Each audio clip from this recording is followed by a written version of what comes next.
தென்னாடுடைய சிவனே போற்றி.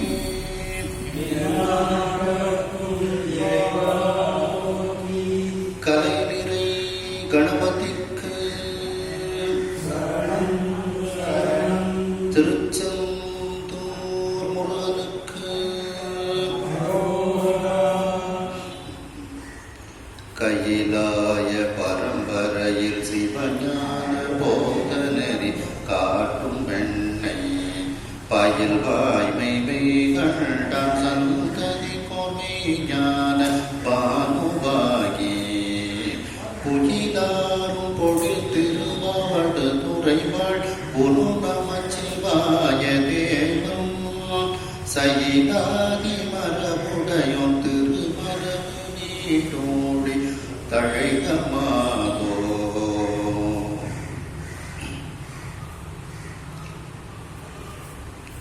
திருவாவூதுறை ஆதீன ஸ்ரீலஸ்ரீ குருமாசனிதானம் அவர்கள் பொன்னார் திருவடிகளை வணங்கியும், தருமபுர ஆதீனம் ஸ்ரீலஸ்ரீ குருமாசனிதானம் அவர்கள் பொன்னார் திருவடிகளை வணங்கியும், தருமபுர ஆதீன ஸ்ரீமத் மீனாட்சி சுந்தர தம்பிரான் சுவாமிகள் பொன்னார் திருவடிகளை வணங்கியும்,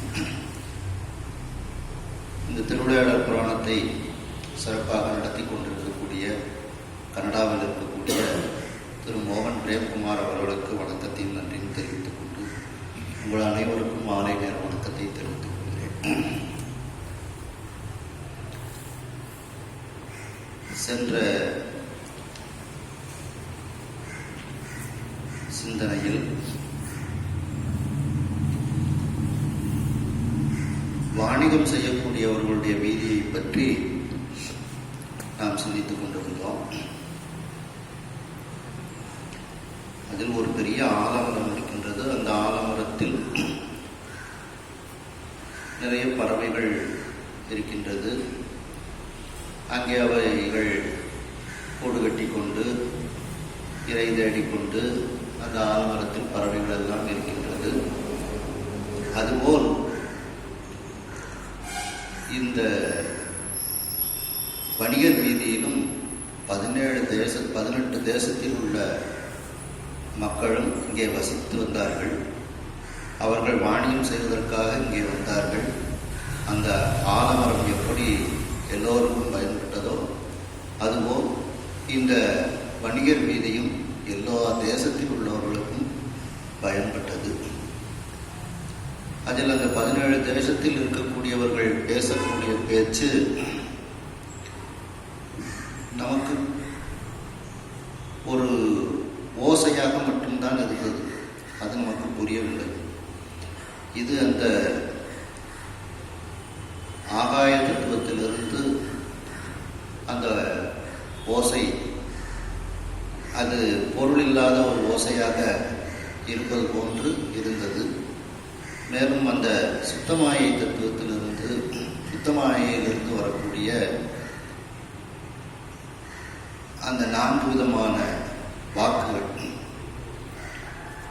சூக்குமை, பைசந்தி, மத்திமை, பைகரி என்ற வாக்குகளை பற்றி சிந்தித்தோம். அதில் இந்த 18 தேசத்தில் உள்ளவர்கள் பேசக்கூடிய ஒலியானது அந்த சுத்தமாயினுடைய காரிய ஒலி அல்ல அப்படின்னு இதில் கொடுத்துருந்தாங்க. காரிய ஒலி அல்ல அப்படின்ட்டு. அப்போ அந்த சுத்தமாயினுடைய காரிய ஒலி நம்ம வைகரி அப்படிங்கிறத வச்சு பார்க்கும்போது வைகரி என்பது நமக்கும் பிறருக்கும் தெளிவாக புரியக்கூடிய ஒரு ஒலி. அதுவும் 2ஆக பிரிகிறது. சூக்கும வைகரி, தூல வைகரி என்று. தனக்கு மட்டும் கேட்பது, தன்னுடைய காதுக்கு மட்டும் கேட்பது சூக்கும வைகரி, தனக்கும் பிறருக்கும் கேட்பது தூல வைகரி என்று 2ஆக பிரிகிறது. இதை இன்னும் சிவப்பிரகாசத்தில் 37வது பாட்டு 38வது பாட்டு இதை சிறப்பாக சொல்கின்றார்கள். சிவப்பிரகாசத்தை அடுத்து 37வது பாட்டு 38வது பாட்டு நீங்கள் பார்த்தீங்கன்னா இந்த 4 விதமான வாக்குகளை பற்றி அவர்கள் கூறுகின்றார்கள். அதில் இந்த 4 விதமான வாக்குகளுக்கு அற்புதமாக சூக்குமை என்பதற்கு முன்மொழி நாதம் என்று குறிப்பிட்டிருக்கிறார்கள். அடுத்து பைசந்தி என்பதற்கு நினைவு ஒலி. அந்த நினைவு ஒலிங்கிறது எப்படி இருக்கும்னா, மயிலுடைய முட்டையை வெயில்ல காமிச்சா அந்த உள்ள இருக்கக்கூடிய கதெல்லாம் தெரியும், உடைச்சா ஒன்று இருக்கு. அது ஒன்று அப்படின்னுட்டு நீங்க படிச்சிருப்பீங்க. அதற்கு அந்த பைசந்திக்கு நினைவு ஒலி அப்படின்னு. அடுத்து மத்திமைங்கிறதுக்கு மிடற்று ஒலி. அடுத்து மிடல், இந்த கண்ட வரைக்கும் அந்த ஒலி வருது. அடுத்து வைகரிக்கு செவி ஒலி அப்படின்ட்டு இந்த கொடுத்துருக்காங்க. இன்னும் நீங்கள் நல்ல சிவஞான சித்தியார்லேயே அது இருக்கு. சிவபிரகாசத்தில் 37வது பாடல் 38வது பாடலில் இந்த வாக்குகளை பற்றி சொல்லியிருக்காங்க. நீங்கள் படிச்சிருப்பீங்க. அடுத்த இதுவரைக்கும் சென்ற வகுப்பில் நாம் சிந்தித்தோம். அடுத்த பாடல்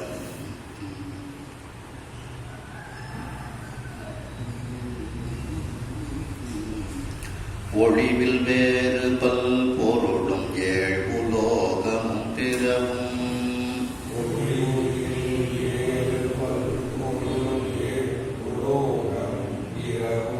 வழுவில் வேறு பல் கலைகளும் மரமொழி வகுத்து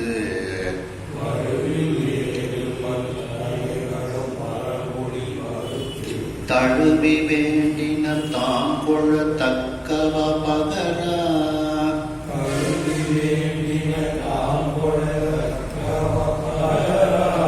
அடிவிகாமரை போன்றன ஆவண வீதி.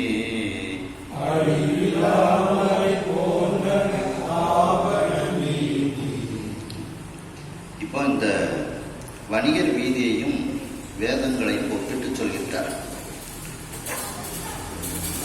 வேதங்களில் எல்லா அர்த்தங்களும் அதில் இருக்கின்றது.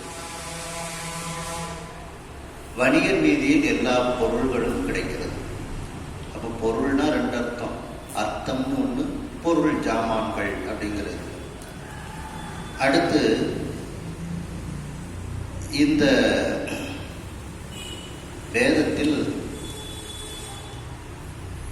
எல்லா உலகங்களை பற்றியும் அதில் வருகின்றது. இந்த வணிகர் வீதியில் 7 உலோகங்களால் செய்யப்பட்ட அந்த பொருட்கள் எல்லாம் இருக்கின்றது. இந்த உலோகம்ங்கிறதுக்கு 7 உலோகம் அப்படிங்கிறதுல இந்த உலோகம் அப்படிங்கிறதுக்கு வேதத்துக்கு சொல்லும்போது உலகம்னு எடுத்துக்கணும். வீதிக்கு வணிகர் வீதிக்கு சொல்லும்போது அந்த மெட்டல் உலோகம்னு எடுத்துக்கணும். அடுத்து வேதங்களில் அந்த கலைகள் எல்லாவற்றையும் பற்றி சொல்லப்பட்டிருக்கிறது. 64 கலைகளை பற்றி சொல்லப்பட்டிருக்கிறது. இந்த வணிகர் வீதியில் கலைனா ஆடைன்னு ஒரு அர்த்தம். எல்லா விதமான ஆடைகளும் இங்கே இருக்கின்றது. ஒளிவுயில் வேறு பல் பொருளும் அப்படின்ட்டு அது வரைக்கும் ஒரு இது. அதாவது எதுவும் விட்டு போகாதபடி எல்லா பொருட்களும் அந்த வீதியில், அந்த வணிகர் வீதியில் நமக்கு கிடைக்கின்றது. எதுவும் விட்டு போகாதபடிக்கு வேதத்தில் இல்லாததே இல்லை. வேதத்தில் அனைத்தும் இருக்கின்றது. எல்லா அர்த்தங்களும் எல்லா பொருட்களும் அதில் இருக்கின்றது. அது வரைக்கும் அது புரிஞ்சது. அடுத்து 7 உலோகமும் அந்த வேதத்தில் 7 உலகங்களை பற்றி சொல்லப்பட்டிருக்கின்றது. அந்த வீதியில் 7 விதமான உலோகங்களால் செய்யப்பட்ட அந்த பொருட்கள் எல்லாம் விற்பனைக்கு இருக்கின்றது. வழுவில் பிறவும் வழுவில் வேறு பல் கலைகளும் குற்றமில்லாத மற்ற எல்லா விதமான அந்த 64 கலைகள் இன்னும் என்னென்னலாம் உண்டோ அதெல்லாம் அந்த வேதத்தில் சொல்லப்பட்டிருக்கிறது. இங்க குற்றமில்லாத ஆடைகள், அதுவும் வேறு பல் கலைகள்னா, ஏன்னா 18 தேசத்து ஆளுங்க இங்க இருக்கிறாங்க. அவங்கவுங்க நாட்டில் நெய்யக்கூடிய ஆடைகள்லாம் அங்கே இருக்கின்றது. கலைனா ஆடைன்னு அர்த்தம். அதுக்கப்புறம் மரபொழி வகுத்து. வேதங்களில் எல்லோருக்கும் எல்லா வேதமும் என்று அவர்கள் எடுத்துக்கொள்ளவில்லை. அவங்கள்ட்ட முதல்ல கேட்டாலே சொன்னாங்க, நீங்கள் எந்த வேதம் அப்படின்னு அர்த்தனர்கள்ட்ட கேட்டால் நாங்கள் ரிக்கு வேதம் பாங்க, சிலர் வந்து நாங்கள் சாம வேதம் பாங்க, சிலர் அதர்வண வேதம் பாங்க. இப்படி அந்த 4 வேதத்தையும், ஏன்னா ஒரு வேதத்தை படிக்கிறதுக்கே வந்து கிட்டத்தட்ட 8 வருஷம் 10 வருஷம் ஆகும். 4 வேதம் படித்தா 40 வருஷம் படிச்சுக்கிட்டே இருக்க வேண்டியது. ஆனால் ஒரு வேதத்தை மட்டும் தெரிந்து கொண்டு மற்ற வேதங்களில் முக்கியமான பகுதிகளை அவர்கள் தெரிந்து கொண்டு அந்த பாடத்தை பூரணம் செய்து அவர்கள் வெளியே வந்து விடுவார்கள் பாடசாலையில். ஒரு 6 வருஷம் 8 வருஷம் அப்படின்ட்டு. அது அவர்களுடைய மரபுல நாங்கள் இந்த வேதக்காரங்க அப்படின்ட்டு அவங்க மூதாதையர்கள் வச்சிருப்பாங்க. அந்த மரபு ஒளி வகுத்து அந்த 4 வேதங்களில் எந்த வேதத்துக்கு தாங்கள் உரியவர்கள் என்ற மரபை அவர்கள் கடைபிடித்து வைத்திருக்கின்றார்கள். அந்த வேதத்தை படிச்சுக்கிறாங்க. 4 வேதமும் படிக்கலாம், வாழ்க்கை போதாதுங்கிறதுனால படிச்சுக்கிட்டே இருக்கலாம். அந்த நேரங்காலம் அதிகமாக ஆகுங்கிறதுனால ஒரு வேதத்தை படிச்சுட்டு பூரணம் பண்ணிட்டு வெளியில் வந்துடுறாங்க. அப்படி அந்த 4 வேதங்களில் எந்த வேதத்தை அவர்களுடைய முன்னோர்கள் பாராயணம் செய்து வைத்து வந்தார்களோ அந்த வேதத்தை அவர்கள் முறைப்படி மரபுப்படி, அதான் மரபு அப்படிங்கிறது, மரபுப்படி அதை வகுத்துக் கொள்கிறார்கள், தங்களுக்கு அதை படித்துக் கொள்கிறார்கள். இங்க என்னன்னா, எதை எப்படி முறைப்படி அடுக்கி வைக்க வேண்டும், மரபொழி வகுத்து அப்படின்னா எப்படி பட்டுன்னா தனியா பட்டு, பருத்தி ஆடை அப்படிங்கிறதெல்லாம் இது அதெல்லாம் குழப்பம் இல்லாமல் முறைப்படி அடுக்கி வைத்திருக்கின்றார்கள், மரபொழி வகுத்து. அடுத்து இன்னமும் இந்த மரபொழி வகுத்துங்கிறதுக்கு பக்குவத்திற்கு ஏற்ப முறையாகுங்கிறது போது, இப்போ நம்ம ஜவுளி கடையிலே பாருங்க, 500 ரூபா சிலையா இந்த பக்கம் போங்க, 1000 ரூபா சிலையா இந்த பக்கம் வாங்க, அப்படி கூட நம்ம எடுத்துக்கலாம்.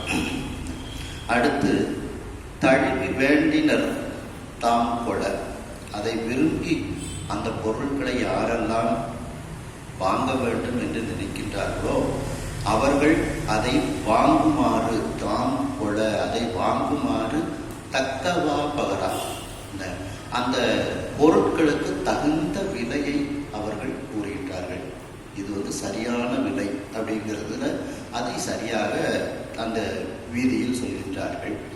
இங்கே வந்து வேதத்தில் என்ன அப்படின்னா, இப்போ நம்ம திருமுறைகளில் பார்த்திங்கன்னா நம்மளும் நிறைய இதை சொல்கிறோம். உங்களுக்கு பணம் வேணுமா, இடரினும் தளரினும் படியுங்க, வாசிப்பது படியுங்க, குழந்தை பிறக்க வேண்டுமா, திருவெண்காடு பதிகம் அதை படியுங்கள், அந்த குளத்தில் போய் குளிச்சுட்டு நீங்கள் முறைப்படி அந்த திருவெண்காட்டி பிரார்த்தனை பண்ணிங்கன்னா உங்களுக்கு குழந்தை பாக்கியம் கிடைக்கும் அப்படின்னு சொல்கிறாங்க. அதுபோல வேதங்களிலும் சில பகுதிகள் நான் இந்த ஒரு காரியத்திற்காக அப்படின்னு அவர்கள் நியமித்து வைத்திருக்கின்றார்கள். இதை பாராயணம் பண்ணினா சிறப்பு. இப்போ 60க்கு 60 நடக்கு.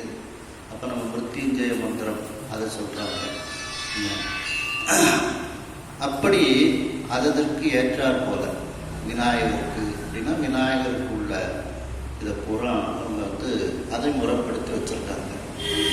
அப்படி தழுவி வேண்டினர் தாங்கொட, அந்த வேதத்தை தழுவி இந்த பலாபலன்கள் எங்களுக்கு வேண்டும் என்று யாரெல்லாம் நினைக்கின்றார்களோ அவர்கள் அந்த பலாபலன்களை பெறுமாறு, தாம் கொட அந்த பலாபலன்களை பெறுமாறு தக்கவா பகரா, தக்க அந்த ஸ்லோகங்களை எல்லாம் அந்த வேதங்களை எல்லாம் சொல்லுகிறார்கள். பகர்தல்னா சொல்லுதல்னு அர்த்தம், பகர்தல்னா சொல்லுதல் அப்படின்ட்டு.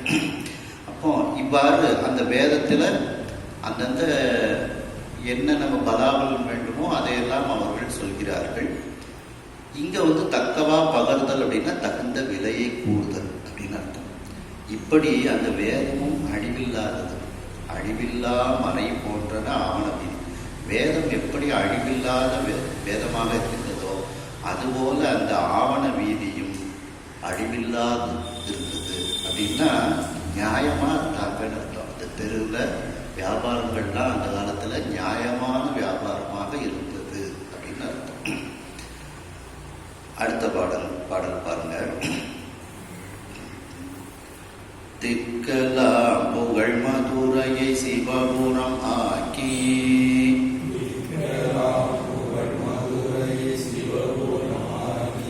முக்கநாயகன் அரசு செய்முறையினுக்கு ஏற்ப,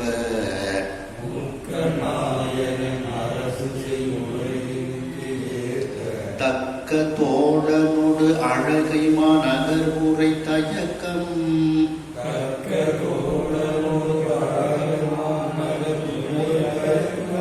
ஒக்கும் அந்நகர் வாணிகர் முறையில் சொல் நியமம்,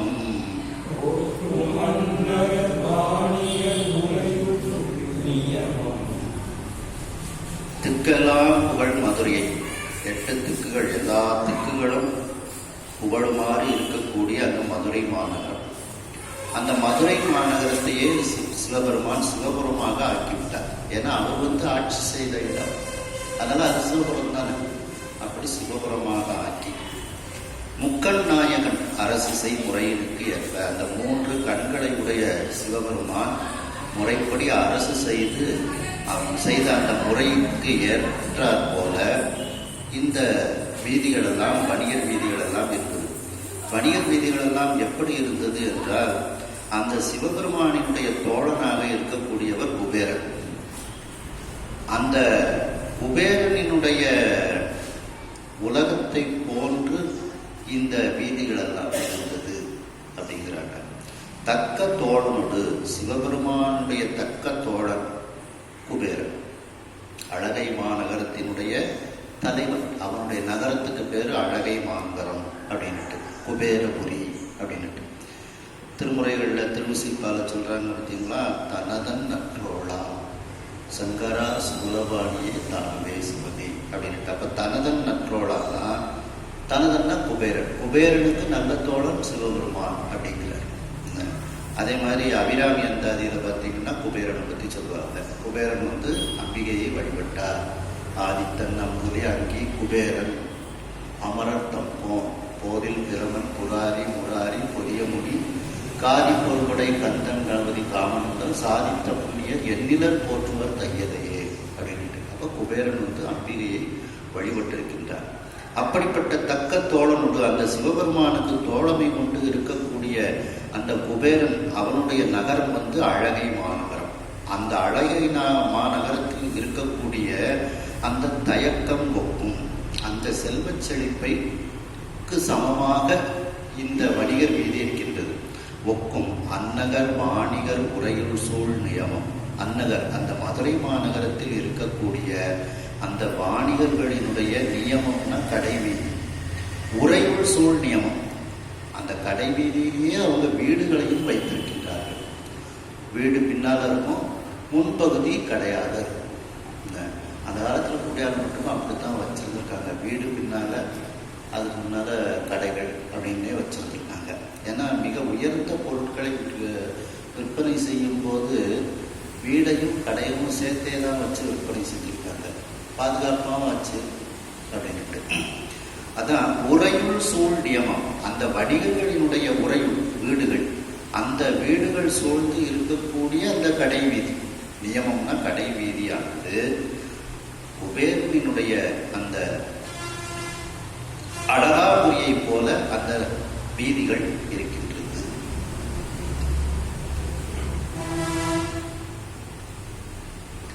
அடுத்த பாடல் பாருங்க. ஒற்றை ஆழியான் உலகில் ஒதுக்குமா போல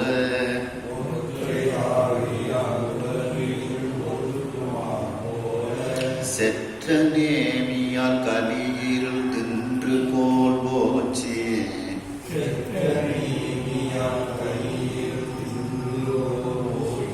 மல்தடம் புய வலியினால் மாரடு சீக்க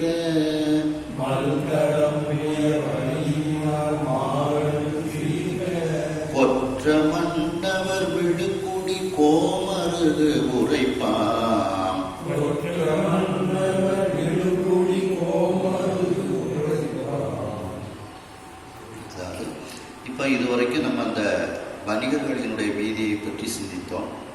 அடுத்து அந்த மன்னவர்கள் இருக்கக்கூடிய அந்த வீதியை பற்றி இப்பொழுது நாம் பார்ப்போம். ஒற்றை ஆழியான் அப்படின்னா சூரியன், ஒரு சக்கரத்தை உடைய அவனுடைய தேர். ஆழின்னா அந்த ஒரு சக்கரத்தை உடைய அந்த தேர், ஒற்றை ஆழியான், அவன் சூரியன். அந்த சூரியன் எப்படி உலகத்தில் இருக்கக்கூடிய அந்த இருளை நீக்குகிறது, அது நீக்குதல்னு போடாமல் ஒதுக்குமா போல் அப்படிங்கிறார். அப்படின்னா இன்னைக்கு இங்க பகலா இருந்துச்சுன்னா வேற ஒரு நாட்டில் இரவாக இருக்கும், ஒதுக்கி இருக்கு. அதுதான் சொல்றாரு. அதான் ஒதுக்குமா போல், நீக்குவது அல்ல. அது இந்த நாட்டில் இன்னைக்கு பகல்னா இதே மாதிரி இன்னொரு நாட்டில் இரவு சூரியன் உதிச்சுக்கிட்டு இருக்கும் இந்த நேரத்தில். அது ஒவ்வொரு நாட்டுக்குமே எவ்வளவு மணி நேர வித்தியாசம்னு இருக்குது. மலேசியாலாம் பார்த்தீங்கன்னா 4 மணி நேரம் அவங்களுக்கு வித்தியாசம். அமெரிக்காலாம் 1 நாள் வித்தியாசம் வந்துடுது அவங்களுக்கு. அப்படி அந்த உலக இருள் ஒதுக்குமா போல அந்த உலகத்தில் இருக்கக்கூடிய இருளை அது நீக்குகிறது, அந்த வெளிச்சத்தை கொடுக்கின்றது. அதுபோல அந்த சூரியன் எப்படி இருளை நீக்கி ஒளியை கொடுக்கின்றதோ அதுபோல செற்ற நேமியா கலி இருள் தின்று, அந்த அரசனினுடைய ஆணை சக்கரம் அது எப்படி கோபத்தோடு கூடிய, கோபம்னா வலிமைன்னு அர்த்தம். அந்த இடத்துல வலிமையான அந்த ஆணை சக்கரம், நேமினா சக்கரம், செற்ற நேமினா வலிமையுடைய அந்த ஆணை சக்கரம். அந்த ஆணை சக்கரத்தால் அந்த அரசனானவன் கலி இருள் தின்று, கலின குடிமக்களினுடைய இருளை நீக்கி, தின்றுன்னா நீக்கி. அப்போ அந்த குடிமக்களினுடைய அந்த துயர்கள் துன்பங்களை எல்லாம் தன்னுடைய ஆணையால் தன்னுடைய நல்ல அரசாட்சியை மேற்கொண்டு அந்த துன்பத்தை நீக்கி விடுகின்றான் அரசன். கலி இருள் தின்று கோல் போச்சு, செங்கோல் செலுத்தி அரசாட்சியை செம்மையாக நடத்தி கொண்டு மல் தடம் புய வலியினால், மல்யுத்தம் பண்ணக்கூடிய தடம் பெரிய, புயம் புஜம் மார்புகள், அந்த மார்புகள் வலிமையோடு.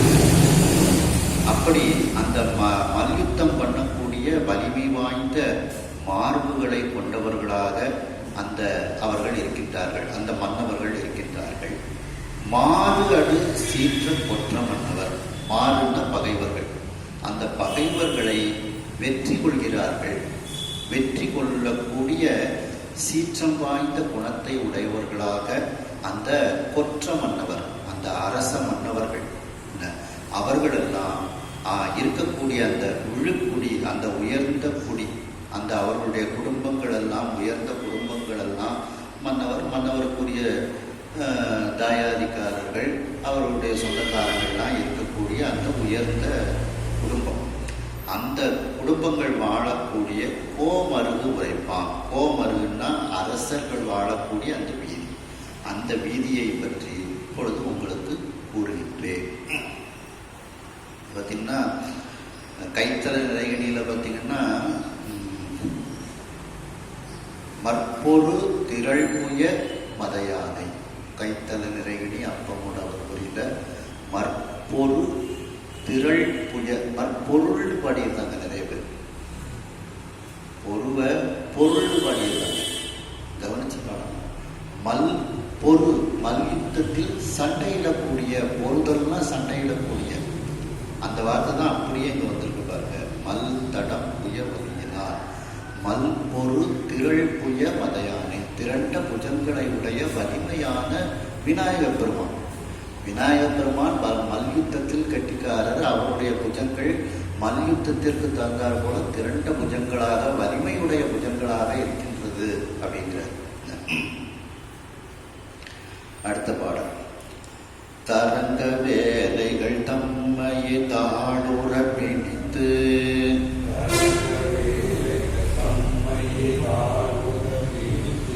துரங்க மாயன தொகுத்த மந்துரை பல அருமே,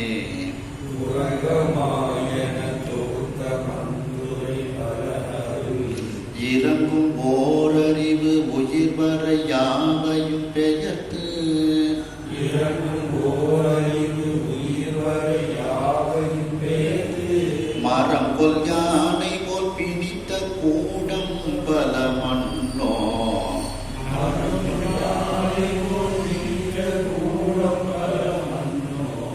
தரங்க வேதைகள், அலைகளை உடைய அந்த கடல்கள். அந்த கடல்கள் எப்படி வெள்ளை வெள்ளையர்னு இருக்குதோ, அந்த கடலை வெள்ளை வெள்ளையர்னு அந்த நுரையோடு இருக்கு பார்த்தீங்களா, அந்த நுரையோடு இருக்கக்கூடிய அந்த வெள்ளையான அந்த தண்ணீரை எல்லாம் ஒன்றா சேர்த்து காலை கட்டி போட்டுருவோம். என்ன தாழ்வுடன் பிடித்து, அப்போ அந்த குதிரைகள் வந்து அப்படி வெள்ளை வெள்ளையர்னு இருக்கு அப்படின்ட்டு அந்த கடல் அலைகள் எப்படி வருகின்றதோ அதுபோல வெள்ள குதிரை அந்த குதிரை, அதற்கு இதையும் ஓமையாக சொல்கின்றார். அப்படி அந்த கடலினுடைய அந்த தண்ணீரையே வந்து தம்மையை, இந்த தண்ணீரையே தாழ்வுற பிடித்து அந்த இரண்டு கால்களையும் கட்டி பிணித்து, தாழ்வுற பிணித்து இரண்டு கால்களையும் கட்டி துரங்கமா என, துரங்கமானா குதிரையின் அர்த்தம், துரங்கமா அப்படின்னா குதிரை. அப்படி அந்த குதிரை போல தொகுத்து வைத்திருக்கின்றார்கள். அப்படி அந்த கடல் அலைகள் எப்படி அந்த வெண்மையாக இருக்கின்றதோ அதுபோல வெள்ளை குதிரைகள் இருக்கக்கூடிய மண்துறை பல. மண்துறைனா அந்த குதிரை பந்தி, குதிரை கொட்டடி அப்படிம்பாங்க. குதிரைகள்லாம் இருக்கக்கூடிய அந்த இடம், அவைகள் அங்கே நிறைய இருந்தது.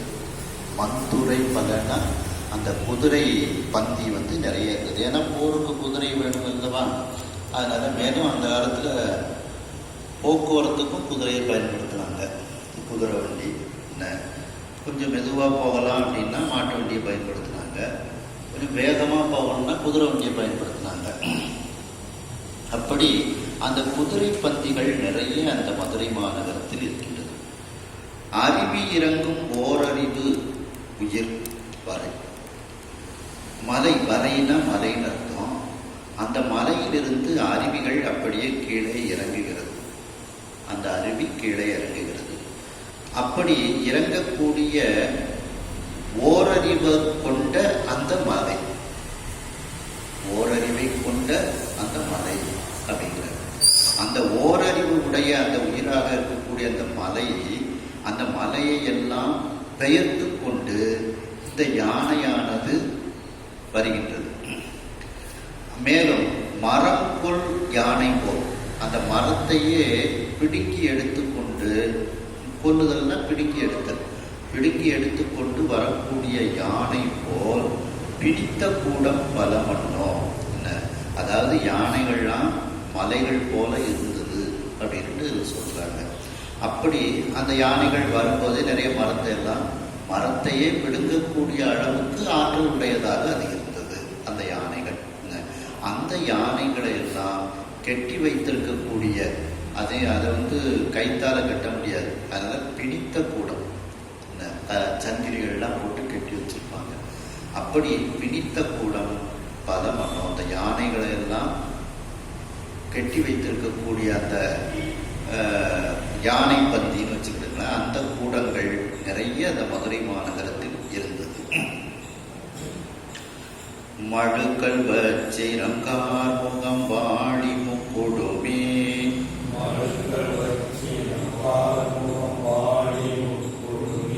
கழுக்கள் சக்கரம் உடம்பிடி கப்பணம் நாஞ்சில்,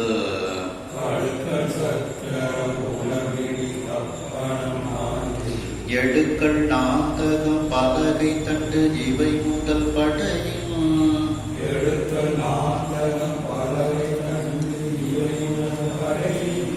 ஒழுகலோடு இகழ் விந்தை வாழ் மூடமும் பலவால்,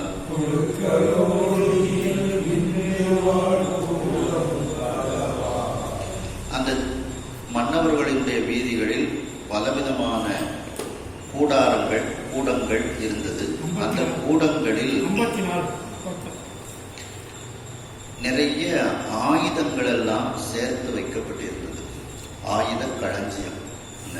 அந்த என்ன ஆயுதங்கள் எல்லாம் அங்கு சேர்த்து வைத்திருந்தார்கள் என்றால், மழு ஆயுதம், அதான் மழுக்கள், வஜ்ரம், அதுக்கப்புறம் அந்த இந்திரனுடைய ஆயுதம் வஜ்ர ஆயுதம். கார்முகம் அப்படின்னா வில், வாழி அப்படின்னா அம்பு, முக்குடுமி கழுக்கள் அப்படின்னா திரிசூலப்படைகள். முக்குடுமி கழுக்கள்னா திரிசூலப்படைகள். சக்கரம் சக்கராயுதம், உடம்பிடி கைவேல், கப்பணம் அப்படின்னா இரும்பு நெருஞ்சி முள். அதாவது நெருஞ்சி முள் பார்த்துருப்பீங்க, அங்கங்க சின்ன சின்ன முனைகளோடு இருக்கும். காலில் நெருஞ்சி முள் குத்திட்டும் போனோம். அந்த நெருஞ்சி முள்ளில் எப்படி அந்த முனைகளாக இருக்கோ அது மாதிரி ஒரு இரும்பு குண்டு. அந்த இரும்பு குண்டுல முனைகளோட கூர்மையான முனைகள் வைத்த அந்த ஒரு மாதிரி அந்த கொரோனா ஷேப்பு போடுறாங்க பார்த்தீங்களா, அந்த கொரோனா ஷேப்னு வச்சுக்கிட்டு அந்த கொரோனா அமைப்பு மாதிரி அந்த இது, அதுக்குத்தான் பேரு அந்த கப்பணம் அப்படிங்கிறது. அந்த முனைகள்லாம் கூர்மையான முனைகளாக இருக்கும். ஒரு உருண்டை தூக்கி போட்டாச்சுன்னா அது குத்தி கிழிச்சிருக்கும். அதான் கப்பணம் அப்படின்ட்டு. இரும்பால் செய்யப்பட்ட நெருஞ்சி முள் எப்படி இருக்கின்றதோ அது போன்ற அமைப்பை உடையதற்கு பெயர் கப்பணம் அப்படின்ட்டு. நாஞ்சில் அப்படின்னா கலப்பை அப்படின்ட்டு. எடுக்கள் அப்படின்னா வளைந்த தடிகள். நாந்தகம் வாழ், பலகை கேடயம், கையில் பிடிச்சிருப்பாங்க பார்த்தீங்களா கேடயம். தண்டு அப்படின்னா கம்பு, இந்த சிலம்பாட்டம் போடுறோம் பார்த்தீங்களா அந்த. இவை முதல் படையின் குழுக்களோடு, இவைகளும் அந்த கூடாரங்களில் சேர்த்து வைக்கப்பட்டிருந்தது. மேலும் படையின் குழுக்கள் இதையெல்லாம் கையாளக்கூடிய அந்த படைகள் கூட்டமாக அங்கே இருந்தது. மேலும் அந்த வீதி அந்த தெருவில் இகல் விந்தைவாழ் கூடமும் பலவால், அதாவது பகைமை குணமுடைய வெற்றியை எப்பொழுதுமே வெற்றிக்கு அதிபதியாக இருக்கக்கூடிய விந்தைனா துர்க்கைன்னு அர்த்தம். அந்த துர்காதேவி இருக்கக்கூடிய அந்த ஆலயங்கள், அந்த ஆலயங்களும் அந்த தெருவில் நிறைய இருந்தது. ஏன்னா எந்த போருக்கு போகும்போதும் அவங்க துர்க்கையை வழிபட்டுட்டு போகிறது. இல்லை ஒரு போர் பயிற்சி எடுக்கும்போதே அவங்க முதல்ல பிள்ளையார கும்பிட்டுட்டு போர் பயிற்சினாலே துர்க்கையை தான் கும்பிடுவாங்க. அந்த அம்மாவுக்கு ஒரு நமஸ்காரம் பண்ணிட்டு உடனே இந்த போர் பயிற்சிகள் எல்லாம் ஆரம்பிப்பாங்க. அதனால அந்த போர் பயிற்சிகள்லாம் நடக்கக்கூடிய எல்லா கூடாரத்திலையும் பிள்ளையாரையும் வச்சு அங்கே ஒரு துர்க்கையும் வச்சுருப்பாங்க. சரிங்களா? இந்த துர்க்கையை திருமுறைகளில் மோடி அப்படிம்பாங்க. நிறைய இடத்துல மோடி அப்படின்னுட்டு திருமுறைகளில் வருது. மோடின்னா துர்க்கைன்னு அர்த்தம். இந்த மோடிபுரம் காக்கும் போல் அப்படின்ட்டு துர்க்கையை பற்றி மோடிங்கிறது நிறைய வருது திருமுறைகளில். அப்படி அந்த துர்காதேவியினுடைய கூடம்னா இங்கே ஆலயம்னு எடுத்துக்கணும். அந்த ஆலயங்களும் அங்கே இருந்தது. தொழைய கல்லை மாயன கொண்டு சுழன்றியும் செந்தூள்,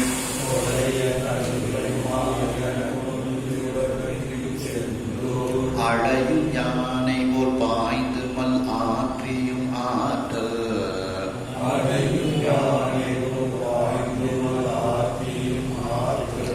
விளைய வாழோடு கேடகம் வீசியும் வென்றி,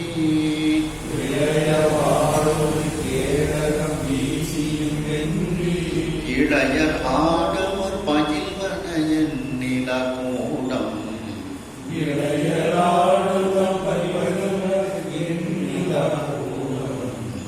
தொழைய கல்லை, ஒரு கல் இருக்கும்.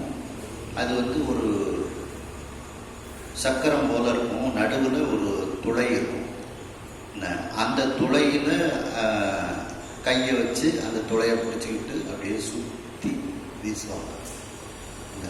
அப்படி தொழைய கல்லை, துளை உடைய நடுவில் துளை உடைய அந்த கல்லை மால் என கொண்டு, திருமால் எப்படி சுதர்சன சக்கரத்தை அந்த சக்கராயுதத்தை தன்னுடைய கையில் வைத்திருக்கின்றாரோ அதுபோல இவர்கள் அதை பிடித்திருந்தார்களாம். என கொண்டு சுழற்றியும், இப்படி சுழற்றி வீசுவாங்க. சுழற்றி, அது பயிற்சி. ஏன்னா அந்த கல் நல்ல வெயிட்டாக இருக்கும். அதுக்கு பயிற்சி வேணும். ஏன்னா அந்த கல்லை முதல்ல தூக்குறதுக்கு பயிற்சி வேணும். அந்த கல்லை கையில் தாங்கிறதுக்கு பயிற்சி வேணும். அதை சுழற்றுறதுக்கு பயிற்சி வேணும். அதை தூக்கி வீசுறதுக்கு பயிற்சி வேணும். திருமால் தினந்தோறும் 1000 தாமரைப்பூ வச்சு பூஜை பண்ணுறாங்க. சுவாமி அந்த பூஜைக்கு இறங்கி அருள் செய்யக்கூடிய காலம் வந்தது. ஒரு நாள் அந்த காலத்தில் ஒரு பூவை குறைச்சிருந்தாங்க.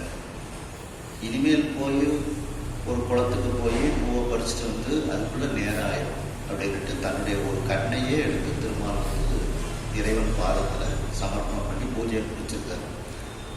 நிறைய தேவாரத்தில் வருது, எல்லா 12 திருமுறைக்குமே வருது. இந்த திருவாசகத்தில் பங்கயம் 1000 பூவினில் ஓர் பூ குறைய தம்கண் இழந்து அரண் சேவடி மேல் சாத்தலுமே சங்கரன் எம்பிரான் சக்கரன் மார்க்கு அருளியவாறு எங்கும் பரவினான் தோல் நோக்கமாடாமோ அப்படின்ட்டு.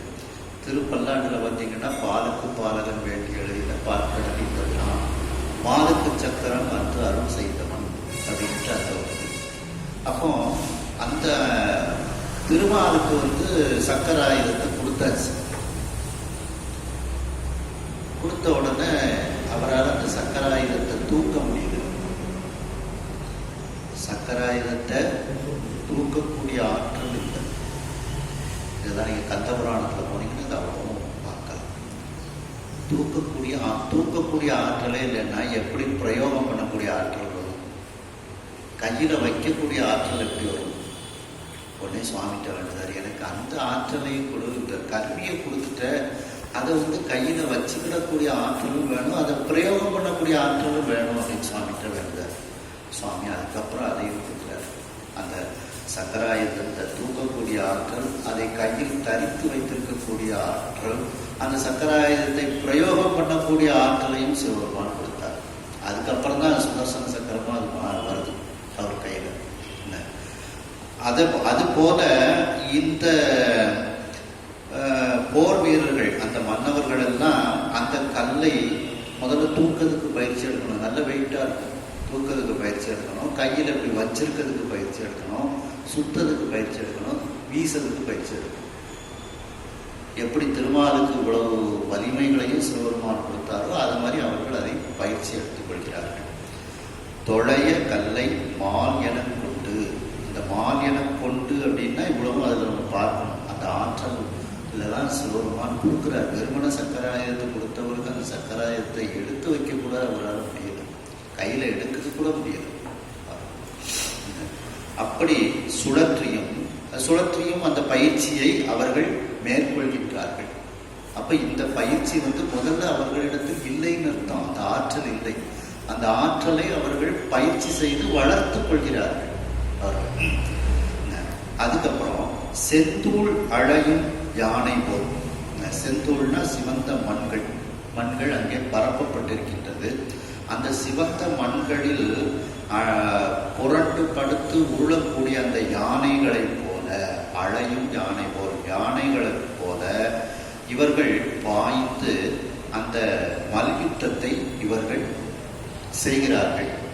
அதற்குரிய பயிற்சியை எடுத்துக்கொள்கிறார்கள். பாய்ந்து மல் ஆற்றியும் அந்த வீரர்கள் யானை போல அந்த மல்யுத்தத்தை அவர்கள் பயிற்சி எடுத்துக்கொள்கின்றார்கள். ஆற்றல் விளைய வாழோடு கேடகம் வீசி, ஆற்றல் தங்களிடத்தில் வருமாறு, விளையன தங்களிடத்தில் வருமாறு வாழ் கேடகம் இதையெல்லாம் கையில் எடுத்துக்கொண்டு அதை வைத்து வீசி அவர்கள் அந்த போர்க்கலையை பயிலுகிறார்கள். வெற்றி இளையர் அப்படின்னா வெற்றிக்கே உரிய இளையர்கள். மதுரை நகரத்தில் இருக்கக்கூடிய அந்த போர்ப்படை வீரர்கள் எல்லாம் வெற்றிக்கே உரிய இளைஞர்கள். அந்த வெற்றிக்கு உரிய இளைஞர்கள் அவர்கள் பெறக்கூடிய போரும் வெற்றி போர் தான், தோல்வி போரே கிடையாது. அதான் ஆடு அமர் வெற்றி போர். ஆடுன்னா வெற்றி. அந்த வெற்றிக்கு உரிய இளைஞர்கள் அந்த வெற்றி போரை பெறுவதற்காக, போரில் வெற்றி பெறுவதற்காக இந்த மேற்கூறியவற்றை எல்லாம் அவர்கள் பயிற்சி எடுத்துக் கொள்கின்றார்கள். அவ்வாறு பயிற்சி எடுத்துக்கொள்ளக்கூடிய அந்த கூடங்கள், அந்த பயிற்சி கூடங்கள் நிறைய மதுரை மாநகரத்தில் அந்த வீதியில் இருந்தது, மன்னவர் வீதியில் இருந்தது.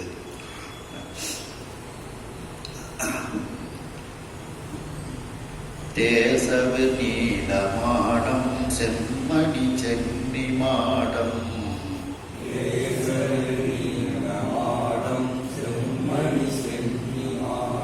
காசரு கனக மாடம் சந்திர காந்த மாடம்,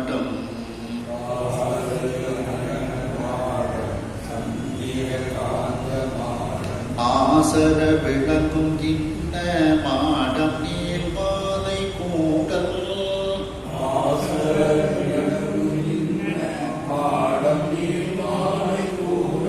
பாசிடை மடந்தை போன்ற பன்மணி கோவை அன்ன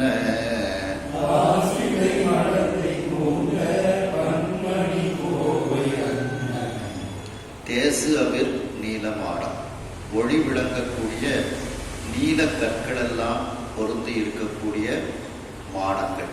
அந்த அரசர்கள் இருக்கக்கூடிய அரசருக்கு உரிய அந்த சொந்தக்காரர்கள் எல்லாம் இருக்கக்கூடிய அந்த அரண்மனைகள், மாடங்கள், இவைகளெல்லாம் எப்படி கட்டப்பட்டிருந்தது அப்படிங்கிறது சொல்றார். ஒளி விளங்கக்கூடிய நீல கற்களால் அந்த மாடங்கள் கட்டப்பட்டிருந்தது. செம்மணி சென்னி மாடம், சிவந்த மணிகள் உயரத்தில், சென்னின தலை, இங்க மண்டபம், அந்த உயரத்தில் அமைக்கப்பட்டிருக்கக்கூடிய அந்த மாடங்கள். காசரு கனக மாடம், குற்றமில்லாத பொன்னால் செய்யப்பட்ட, பொன்னால் அலங்காரம் செய்யப்பட்ட மாடங்களாக இருக்குது. காசுனா குற்றம் அர்த்தம். காசரு குற்றமில்லாத, கனகம்னா தங்கம். சந்திரகாந்த மாடம், அங்க சந்திரகாந்த கற்கள் பதிக்கப்பட்ட மாடங்கள். ஆசு அற விளங்கும் இன்ன மாடம், குற்றமில்லாமல் விளங்கக்கூடிய இப்படிப்பட்ட அந்த மாடங்கள் எப்படி இருந்தது என்றால் வரிசை வரிசையாக இருக்கின்றது. நீள் மாலை, நீண்ட ஒரு வரிசையாக அந்த தெருக்களில் இருந்தது. இது எப்படி இருந்தது என்றால், அந்த கூடல் மாநகரம் என்கின்ற பெண்ணானவள், கூடல்னா இப்போ மதுரை, கூடல் மாநகரம் என்கின்ற அந்த பெண்ணானவள் பாசிடை மடந்தை, அந்த பெண் பச்சை நிறத்தை உடைய அழகிய ஆபரணங்களை அணிந்த அந்த பெண், இளையன ஆபரணம், அந்த பெண்ணானவள் போட்ட பன்மணி கோவை என்ன, அவள் தரித்திருந்த அணிந்திருந்த பலவிதமான மணி கோர்வைகள், அந்த ஆபரணங்கள், அது போல இந்த வீடுகள் எல்லாம், மாடங்கள் எல்லாம் இருந்தது அப்படிங்கிறார். அதாவது அந்த இந்த பக்கம் ஒரு வரிசை, இந்த பக்கம் ஒரு வரிசைன்னு கற்பனை பண்ணிக்கிடுங்க. நடுவில் அந்த தெரு முக்கில் மதுரை மாநகரத்தினுடைய அந்த அம்பாளை அந்த நகரத்தை ஒரு பெண்ணாக நினைச்சுக்கிடுங்க. நடுவில் அந்த அம்பாளுடைய முகம் இருக்கு. இந்த தெருவும் இந்த வரிசையும் ஒரு ஆரம் மாதிரி அவருடைய கழுத்தில் இருக்கு. ஏன்னா அப்படிப்பட்ட அலங்காரத்தோடு அந்த வீடுகள் இருக்கின்றது அப்படின்னு இந்த வருஷம் அந்த வருஷம் சேர்ந்தா ஒரு ஆரம் அப்படின்ட்டு. விரையகல் கதப்பின் நல்லார் வீங்கிடம் பொங்கை போழ்ந்த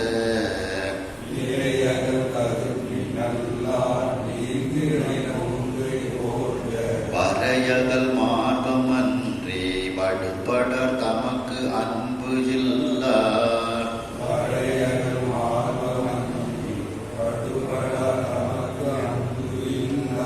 உரையகல் மான ஆற்றால் ஒடுகுவர் பலகை கொள்வார்.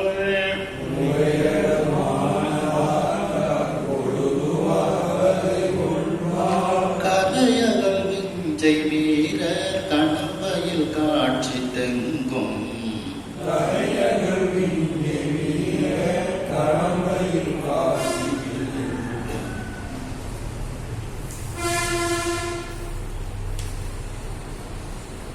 அதாவது விரையகல் கதுப்பின் நல்லார், வாசனை மிகுந்த, விரைன வாசனை, அந்த அகலாத அந்த வாசனை மிகுந்து இருக்கக்கூடிய, கதுப்புன்னா கூந்தல் அர்த்தம். அந்த கூந்தலை உடைய நல்ல அந்த பெண்கள், வீங்கிளம் கொங்கை போழ்ந்த வரையகள் மார்க்கம், அவர்களுடைய அந்த பருத்த அந்த மார்பகங்கள், அந்த மார்பகங்களை அந்த மன்னர் வீதிகளில் இருக்கக்கூடிய அந்த மன்னர்கள், அந்த மன்னர்களோடு அவர்கள், அந்த மன்னர்களுக்குரிய மனைவிமார்கள் எல்லாம் அந்த மன்னர்களோடு ஒற்றுமையாக இருக்கின்றார்கள். அப்படி அவர்கள் ஒற்றுமையாக இருப்பதனால் அவர்களுடைய மார்பகம் பட்ட அந்த ஒரு தழும்பு தான் அந்த மன்னவர்களினுடைய மார்பகத்தில் இருந்தது. போர் செய்ததால் உண்டான தழும்பு அங்கே இல்லை. ஏன்னா அவ்வளவு ஆற்றல் மிக்கவர்கள் அவங்கள கண்டு பயந்துட்டு இருக்காங்க.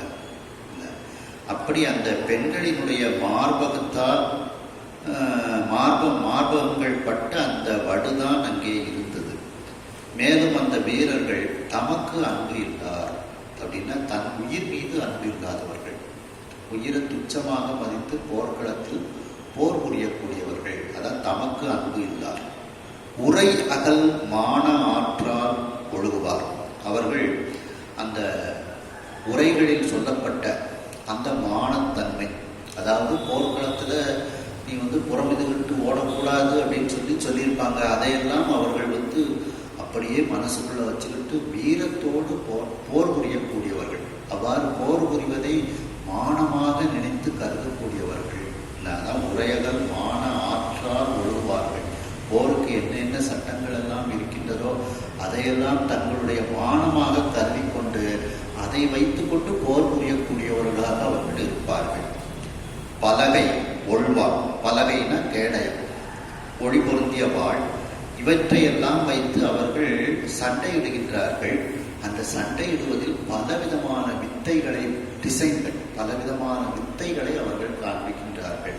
அதான் கரையகல் விஞ்சை வீரர். கரையகல்னா அளவில்லாத, விஞ்சை வித்தைகள். அந்த வித்தைகளை எல்லாம் பயின்று வைத்திருக்கக்கூடிய அந்த வீரர்கள் கூட்டம் கூட்டமாக அங்கே பயிற்சி செய்யக்கூடிய காட்சி அந்த வீதியில் எங்கும் நிறைந்து இருந்தது. அப்படி இப்போ இதுக்கு அந்த காமாட்சி அம்மனை தான் நம்ம இதில் நினைக்கணும். கம்பையாத்துல தண்ணி வருது, அம்பாள் பயந்து போய் அந்த சுவாமியை தழுவி கொள்கின்றாள். அந்த ஏகாம்பரநாதரை தழுவியதனால் அவருடைய வளையலில் இருக்கக்கூடிய தழும்பும் மார்பகத்தில் இருக்கக்கூடிய தழும்பும் ஏகாம்பரநாதன் மீது பட்டது. இதுல அபிராமி அந்தாதியில பார்த்தீங்கன்னா 62 இந்த தங்கச் சிலை கொண்டு தானவர் முப்புறம் சாய்த்து மத வெண்கண் கரிபுரி போர்த்த செஞ்சேவகன் மெய்யடைய கொங்கை குறும்பை குறியிட்ட நாயகி, கோகனக செங்கை கரும்பும் மலரும் எப்போதும் என் சிந்தையதே அப்படின்னு 62வது பாட்டுல சொல்றாங்க. 91வது பாட்டுல பாருங்க அபிராமி அந்தாதியில மெல்லிய நுண்கிடை மின்னணையாளை விரிசடையோன் புல்லிய மென்முலை பொன்னணையாளை புகழ்த்து மறை சொல்லிய வண்ணம் தொடுமடியாரை தொடுமவர்க்கு பல்லியம் ஆர்த்தியள வெண் பகடு ஊரும் பதம் தருமே. 100வது பாட்டிலும் இதே கருத்தை சொல்றார். குளைய தழுவிய கொன்றையம் தார் தமிழ் பொங்கை வள்ளி, சுவாமியவே குழையுமாறு செய்து விடுகின்றார். தழுவி குளைய தழுவிய கொன்றையந்தார் தமிழ் பொங்கை வள்ளி களையை பொருத திருநெடுந்தோளும் கருப்பு வில்லும் விளைய பொருதிரல் வேரியம் பானமும் வெண்ணகையும் உளையை பொருகண்ணும் நெஞ்சில் எப்போதும் ஒதுக்கின்றவே. அந்த காமாட்சி அம்மன் என்ன செஞ்சாலோ அதுபோல இதை நீங்கள் பார்த்து கொள்ள வேண்டும். அந்த வீரர்கள் எல்லாரும் வீரர்களுடைய மார்பில் அவரவர்களுக்குரிய அந்த மனைவிமார்களால் ஏற்பட்ட அந்த மார்பகங்களினால் ஏற்பட்ட வடுக்கள் தான் அங்கே இருந்தது அப்படின்ட்டு சொல்றார். இன்னும் காஞ்சிபுரம் தேவாலயத்துல எல்லாம் இந்த இதை எழில்கள் இன்றி இமையவள் போனே அப்படின்ட்டு நிறைய பாடல்கள் சொல்றாங்க. பெரிய புராணத்திலையும் நிறைய இந்த இதை வளைத்தழும்பு, அந்த மார்பக தழும்பு ஏற்பட்டதை நிறைய இடத்துல சொல்றார். மின்னை வாழ் என்ன வீசி வீங்கு கார் தம்மில் போர் மூண்ட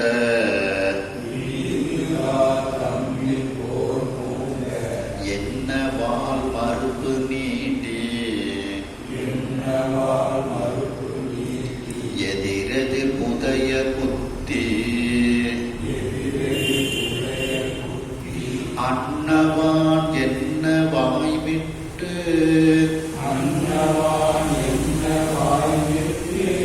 அது என செந்நீர் சோர பொன்னவாம் அகன்ற மார்பர் பொருள்களில் ஆண்டுவார்கள்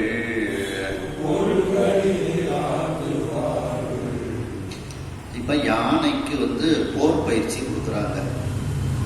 அந்த போர் பயிற்சி எப்படி கொடுத்தார்கள் அப்படிங்கிறத மழை பெய்வதை வச்சு ஒப்பிட்டு சொல்றாங்க. மின்னை வாழ் என்ன வீசி, ஆகாயத்தில் இருந்து அந்த மின்னல் வருகிறது, அது வாழ் போல வீசப்படுகிறது, வாழ் சட்டை. வீங்கு கார்த்தம்மில் போர் மூட்டை. வீங்குன்னா நிறைய தண்ணீரை சேர்த்து வைத்திருக்கக்கூடிய அப்படின்னு அர்த்தம். சின்ன மழை இல்லை, பெரிய நிறைய அதாவது நிறைய தண்ணீரை சேர்த்து வைக்கக்கூடிய கார்மேகம். அதான் வீங்கு, வீங்கிய அப்படின்னு சொல்றோம்ல அந்த இது. அப்ப பெரிய மழையாக வர இருக்கின்றது அப்படின்னு அர்த்தம். அதான் வீங்கு கார்த்தம்மில் போர் மூட்டை. அந்த மிக அதிகமாக தண்ணீரை சேர்த்து வைக்கக்கூடிய அந்த கார்மேகங்கள், அந்த கார்மேகங்களுக்கு இடையில் போர் மூட்டவாறு இந்த யானைகள் சண்டையிட்டன. அப்ப யானையும் இதுல சேர்த்து நம்ம பார்த்துக்கிட்டோம். ரெண்டு யானைகள், ரெண்டு கார்மேகம் போல எடுத்துக்கிட்டு அவர்களுக்குள் போர் மூடுகிறது. என்ன போர் மூட்டை? என்ன வால் மறுப்பு நீட்டி, அந்த வெண்மையான மறுப்புனா தந்தம். அந்த யானைகள், இரண்டு யானைகள் அந்த தந்தத்தை நீட்டி இப்பொழுது சண்டையிடுகின்றது. இப்ப அந்த தந்தத்திற்கு நம்ம அந்த மின்னலை கூட வைத்துக் கொள்ளலாம். எதிர் புதைய குத்தி, ரெண்டு யானைகள் எதிரில் ஒன்றோடு ஒன்று புதைந்து குத்தி எடுக்கின்றது அந்த தந்தங்களை கொண்டு. அதுக்கெல்லாம் பிராக்டிஸ் கொடுக்குறாங்க அவங்க அந்த இதுல. அன்ன வான் என்ன வாய் விட்டு, அந்த மேகம் அப்படிப்பட்ட அந்த ஆகாயம் ஆனது வாய் விட்டு அப்படின்னா வாயிலிருந்து என்ன வருகிறது? இடி ஓசை வருகிறது. இங்க என்ன செய்து பிளிறுகிறது, யானை பிளிறுகிறது. அன்னவான் என்ன, அந்த ஆகாயத்தை போல வாயினால் பிளிறுகிறது. அந்த ஆகாயம் இடி ஓசையை கொடுக்கின்றது. அது என்ன செந்நீர் சோர, அந்த அதுன்னா இந்த இடத்துல மழைன்னு எடுத்துக்கிடணும். அந்த மழையை போல, ஆகாயத்திலிருந்து வரக்கூடிய மழையை போல இந்த யானைகளிடத்திலிருந்து சிவந்த இரத்தமானது வெளியே வருகிறது. மழை பெய்து இங்க இரத்தமானது வெளியே வருகிறது, செந்நீர் சோர. இப்படிப்பட்ட பொன்னவாம் அகன்ற மார்பர் பொருட்களில் ஆற்றுவார்கள். அந்த மிகப்பெரிய வலிமையான மார்புகளை உடைய அந்த வீரர்களை மகாலட்சுமி விரும்புவாராம். அப்படியே நாட்டை காப்பதற்காக, எல்லையை காப்பதற்காக -டிகிரி பனியில போய் உட்கார்ந்துருக்காங்க. அவங்களால தான் இன்னைக்கு நம்ம நல்லா இருக்கிறோம். அந்த பனியை தாங்கிட்டு திரும்ப நம்ம கீழே வரும்போது அதுக்காண்டி கொஞ்ச நாள் அவங்க இந்த கீழே உள்ள அந்த வெப்பத்தை உடல் தாங்கிக்கிடுறதுக்கு பயிற்சி எடுப்பாங்க. அப்படி அந்த அவர்களை மகாலட்சுமி விரும்புகின்றார். வலிமையான அந்த வீரர்களை விரும்புகின்றார். அப்படி பொன்னவா அகன்ற மார்பர், மகாலட்சுமியே விரும்பக்கூடிய வலிமை வாய்ந்த மார்பை உடையவர்கள் பொருட்களில் ஆட்டுவார்கள். சண்டையிடக்கூடிய அந்த யானைகளை இப்படி பயிற்சி கொடுப்பார்கள். ஆட்டுவார்கள்னா பயிற்சி கொடுத்தல். ஆட்டுவித்தால் ஆரொருவர் ஆடாதாரே அப்படின்னு சொல்றது மாதிரி அந்த யானைகளுக்கு போர் பயிற்சி இவர்கள் தருகின்றார்கள். அடுத்த பாடம். தோண்டுவார் உள்ளமும் தங்கள் பின்னிட துவக்குண்டு ஈர்த்து தாண்டுமான் ஒற்றையாடி தேரினும் தள்ளி துள்ள பாண்டில் வாய பசும்பொந்தேய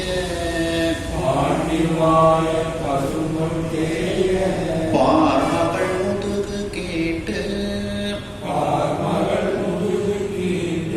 சேர்த்திசை போய் மடங்க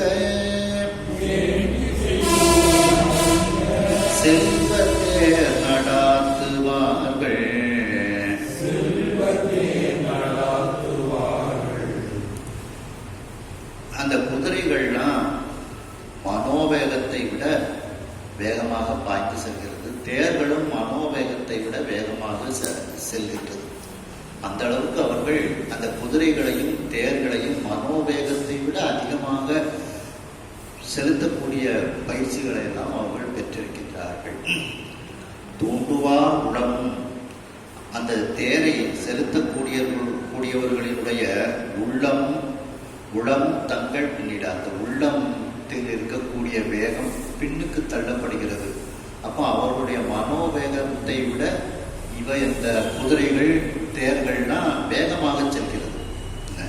பின்னிட துவக்கு உண்டு ஈர்த்து தாண்டுமா, அந்த கெட்டப்பட்டு துவக்கு உண்டுன்னா கெட்டப்பட்டு இருக்கக்கூடிய அந்த மான்னா இந்த இடத்துல குதிரைகள், அந்த குதிரைகள்லாம் ஈர்த்து தாண்டுமான் வேக வேகமா தாவி ஓடுகின்றது. தாண்டும்னா தாவி கொண்டு அந்த குதிரைகள், மான்னா குதிரைகள், அந்த குதிரைகள் ஓடுகின்றது. அப்படி அவைகள் அந்த குதிரைகள் எப்படி ஓடுகின்றதா? ஒற்றை ஆழி தேரினும் தள்ளித்துள்ள. ஒற்றை ஆழி தேர் யாருக்குள்ளது? சூரியனுக்குரியது. அந்த சூரியனினுடைய குதிரையினுடைய வேகத்தை இவைகள் பின்னுக்கு தள்ளி விடுகிறது. மதுரையில் இருக்கக்கூடிய குதிரைகள் சூரியனினுடைய குதிரைகளினுடைய வேகத்தை பின்னுக்கு தள்ளி விடுகிறது. இவைகள் அதைவிட வேகமாக செல்கின்றது. ஏன்னா நம்முடைய சொக்கநாத பெருமானே நரியை குதிரையாக்கி கொண்டு வந்தவர்களா, நரியை பரியாக்கி ஞானமெல்லாம் அப்படின்ட்டு வருது பார்த்தீங்களா? அதனால சொக்கநாத பெருமான் அருள் அந்த குதிரைகளுக்கு இருக்கு. அதனால சூரியனினுடைய குதிரைகளின் வேகம் பின்னால் அப்படி இருக்கு. அதை விட இவைகள் 2 குதிரைக்கும் ஓட்டப்பந்தயம் வச்சா மதுரையில் உள்ள குதிரைகள் வெற்றி பெற்றுவிடும். அப்படி அந்த ஒற்றையாழி தேரிலும் தள்ளித்துள்ள அந்த ஒற்றையாழி தேரையுடைய சூரியனுடைய குதிரைகளினுடைய வேகத்தை பின்தள்ளி இந்த குதிரைகள் துள்ளி கொண்டு முன்னே செல்கின்றது. பாண்டில் வாய பசும்பொன் தேய, பாண்டில்னா தேர் உருளை, அந்த தேர் உருளையின் முனையில் பொருத்தி இருக்கக்கூடிய அந்த பசுமையான பொன்கள் எல்லாம் தேயுமாறு. பார்மகள் முதுகு கெட்டு, இது தேருக்கு, அந்த பார்மகள்னா பூமாதேவி, அந்த பூமாதேவியினுடைய முதுகை பிளந்து கொண்டு இந்த தேர்கள் எல்லாம் வேகமாக செல்கின்றது. சேன் திசை போய் மடங்க, சேன்னா ஆகாயம், திசைனா 8 திசைகள். அந்த தேர் செலுத்தப்படுகிறது. அந்த மடங்கன்னா திரும்பி வருதல் அப்படின்ட்டு. அப்போ இந்த தேரை செலுத்துகின்றார்கள். அந்த தேர்கள் ஆகாயத்திற்கு சென்று பூமிக்கு திரும்பி வருகின்றது. அதே தேர்கள் 8 திசைகளுக்கும் வேகமாக சென்று திரும்பி வருகிறது. அப்ப இதுல இருந்து ஏரோப்ளைன் அங்கே இருந்திருக்குன்னு நம்ம புரிஞ்சுக்கிறோம். அப்பவே ஏரோப்ளைன்லாம் வந்தாச்சு மதுரைக்கு. மேல போயிட்டு திரும்பி வரணும்னா ஏரோப்ளைன் தானே. இதெல்லாம் ஆய்வுக்குரிய இடமாக நம்ம பார்க்கணும். அதாவது அந்த தேர் செல்வ தேர் நடாத்துவார்கள், அந்த தேரை செலுத்தக்கூடியவர்கள் அப்படின்னு சொல்றாங்க. அப்ப அந்த தேர் எப்படி செல்லப்படுகிறது அப்படின்னா, சேன் போய் மடங்க அப்படின்னு அதை எடுக்கணும், திசை போய் மடங்க அப்படின்னு கொண்டு வரணும். அப்போ சேன் போய் மடங்கன்னா ஆகாயத்திற்கு சென்று விட்டு அந்த தேர் திரும்ப வருகிறது. நம்ம புஷ்பக விமானம்னு சொல்றோம் அது. அதுக்கப்புறம் திசை போய் மடங்க, அது பூமி 8 திசைகளுக்கும் சென்று விட்டு அது திரும்பி வருகிறது. அப்போ இது ஏரோப்ளைன் நம்ம ஞாபகத்தில் வச்சுள்ளோம்.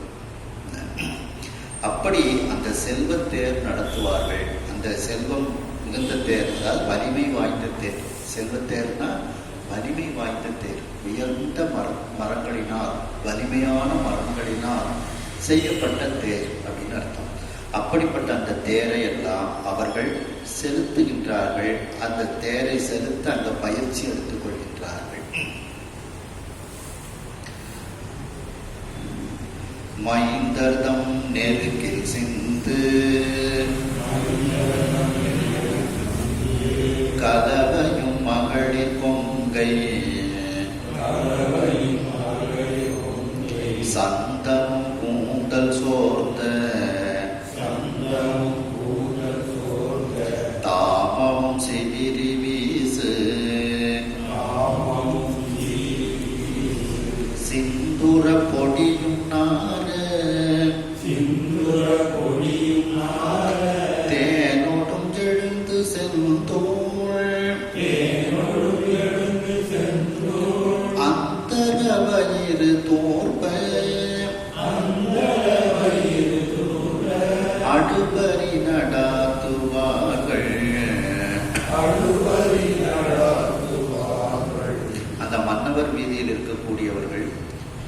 அவர்கள் அந்த மைந்தர்தம் நெருக்கில் சிந்து கலவையும் அவர்கள் தங்களுக்கு உரிய அந்த மனைவிகளோடு அவர்கள் அன்போடு இருக்கின்றார்கள். அப்படி அன்போடு இருக்கும்போது அங்கு கீழே விழுந்த அந்த சந்தனங்கள், வாசனாதி திரவியங்கள், அந்த கலவை அதெல்லாம் அந்த தெருவுக்கு இப்போ வருகின்றது. மைந்தர்தம் நெருக்கில் சிந்து கலவையும், கலவைனா சந்தன சாந்துன்னு அர்த்தம். மகளிர் கொங்கை சந்தனம், அந்த பெண்கள் மார்பகத்தில் அணிந்திருந்த சந்தனங்கள். கூந்தல் சோர்ந்த தாமம், கூந்தலில் அணிந்து அந்த வாடிவிட்ட அந்த பூக்கள், இந்த தாமம்னா மாலைகள், பூக்கள், அந்த பூக்கள் எல்லாம் கீழே விழுந்திருக்கின்றது.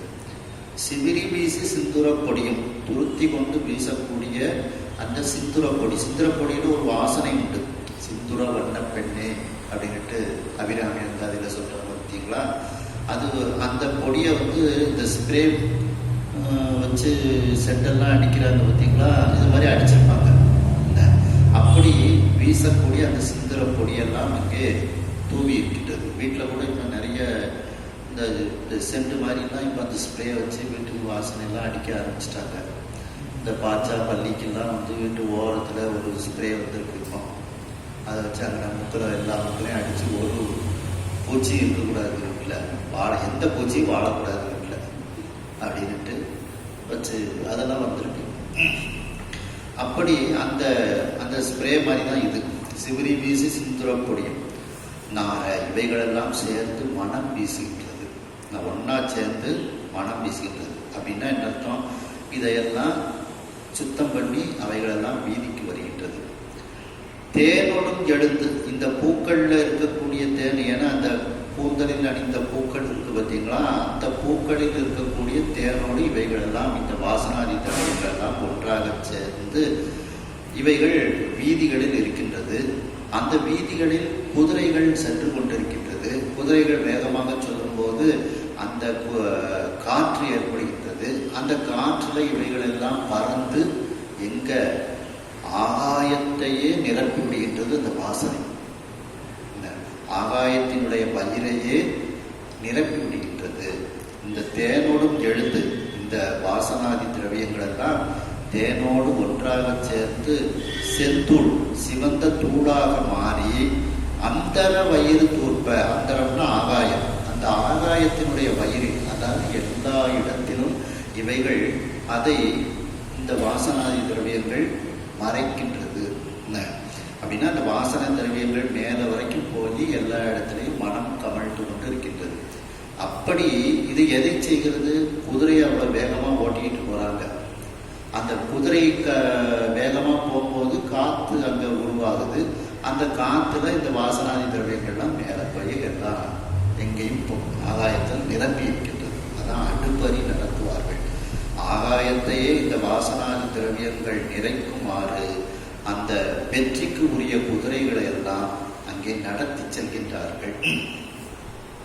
அடுத்தவர் தம்முயிர்க்கு இறங்கார் ஆகி தரு கொடு மானம் ஈர்ப்ப தெம்முனை எதிர்ந்தார் ஆற்றும் செரு என குருதி செங்கல் பொய் மலர் குடுமி சேவல் கோழிடம் தகர்போர் மூட்டி வெம்புனை நோக்கி நிற்பார் வேறு அவற்று ஊரு நோக்கார்.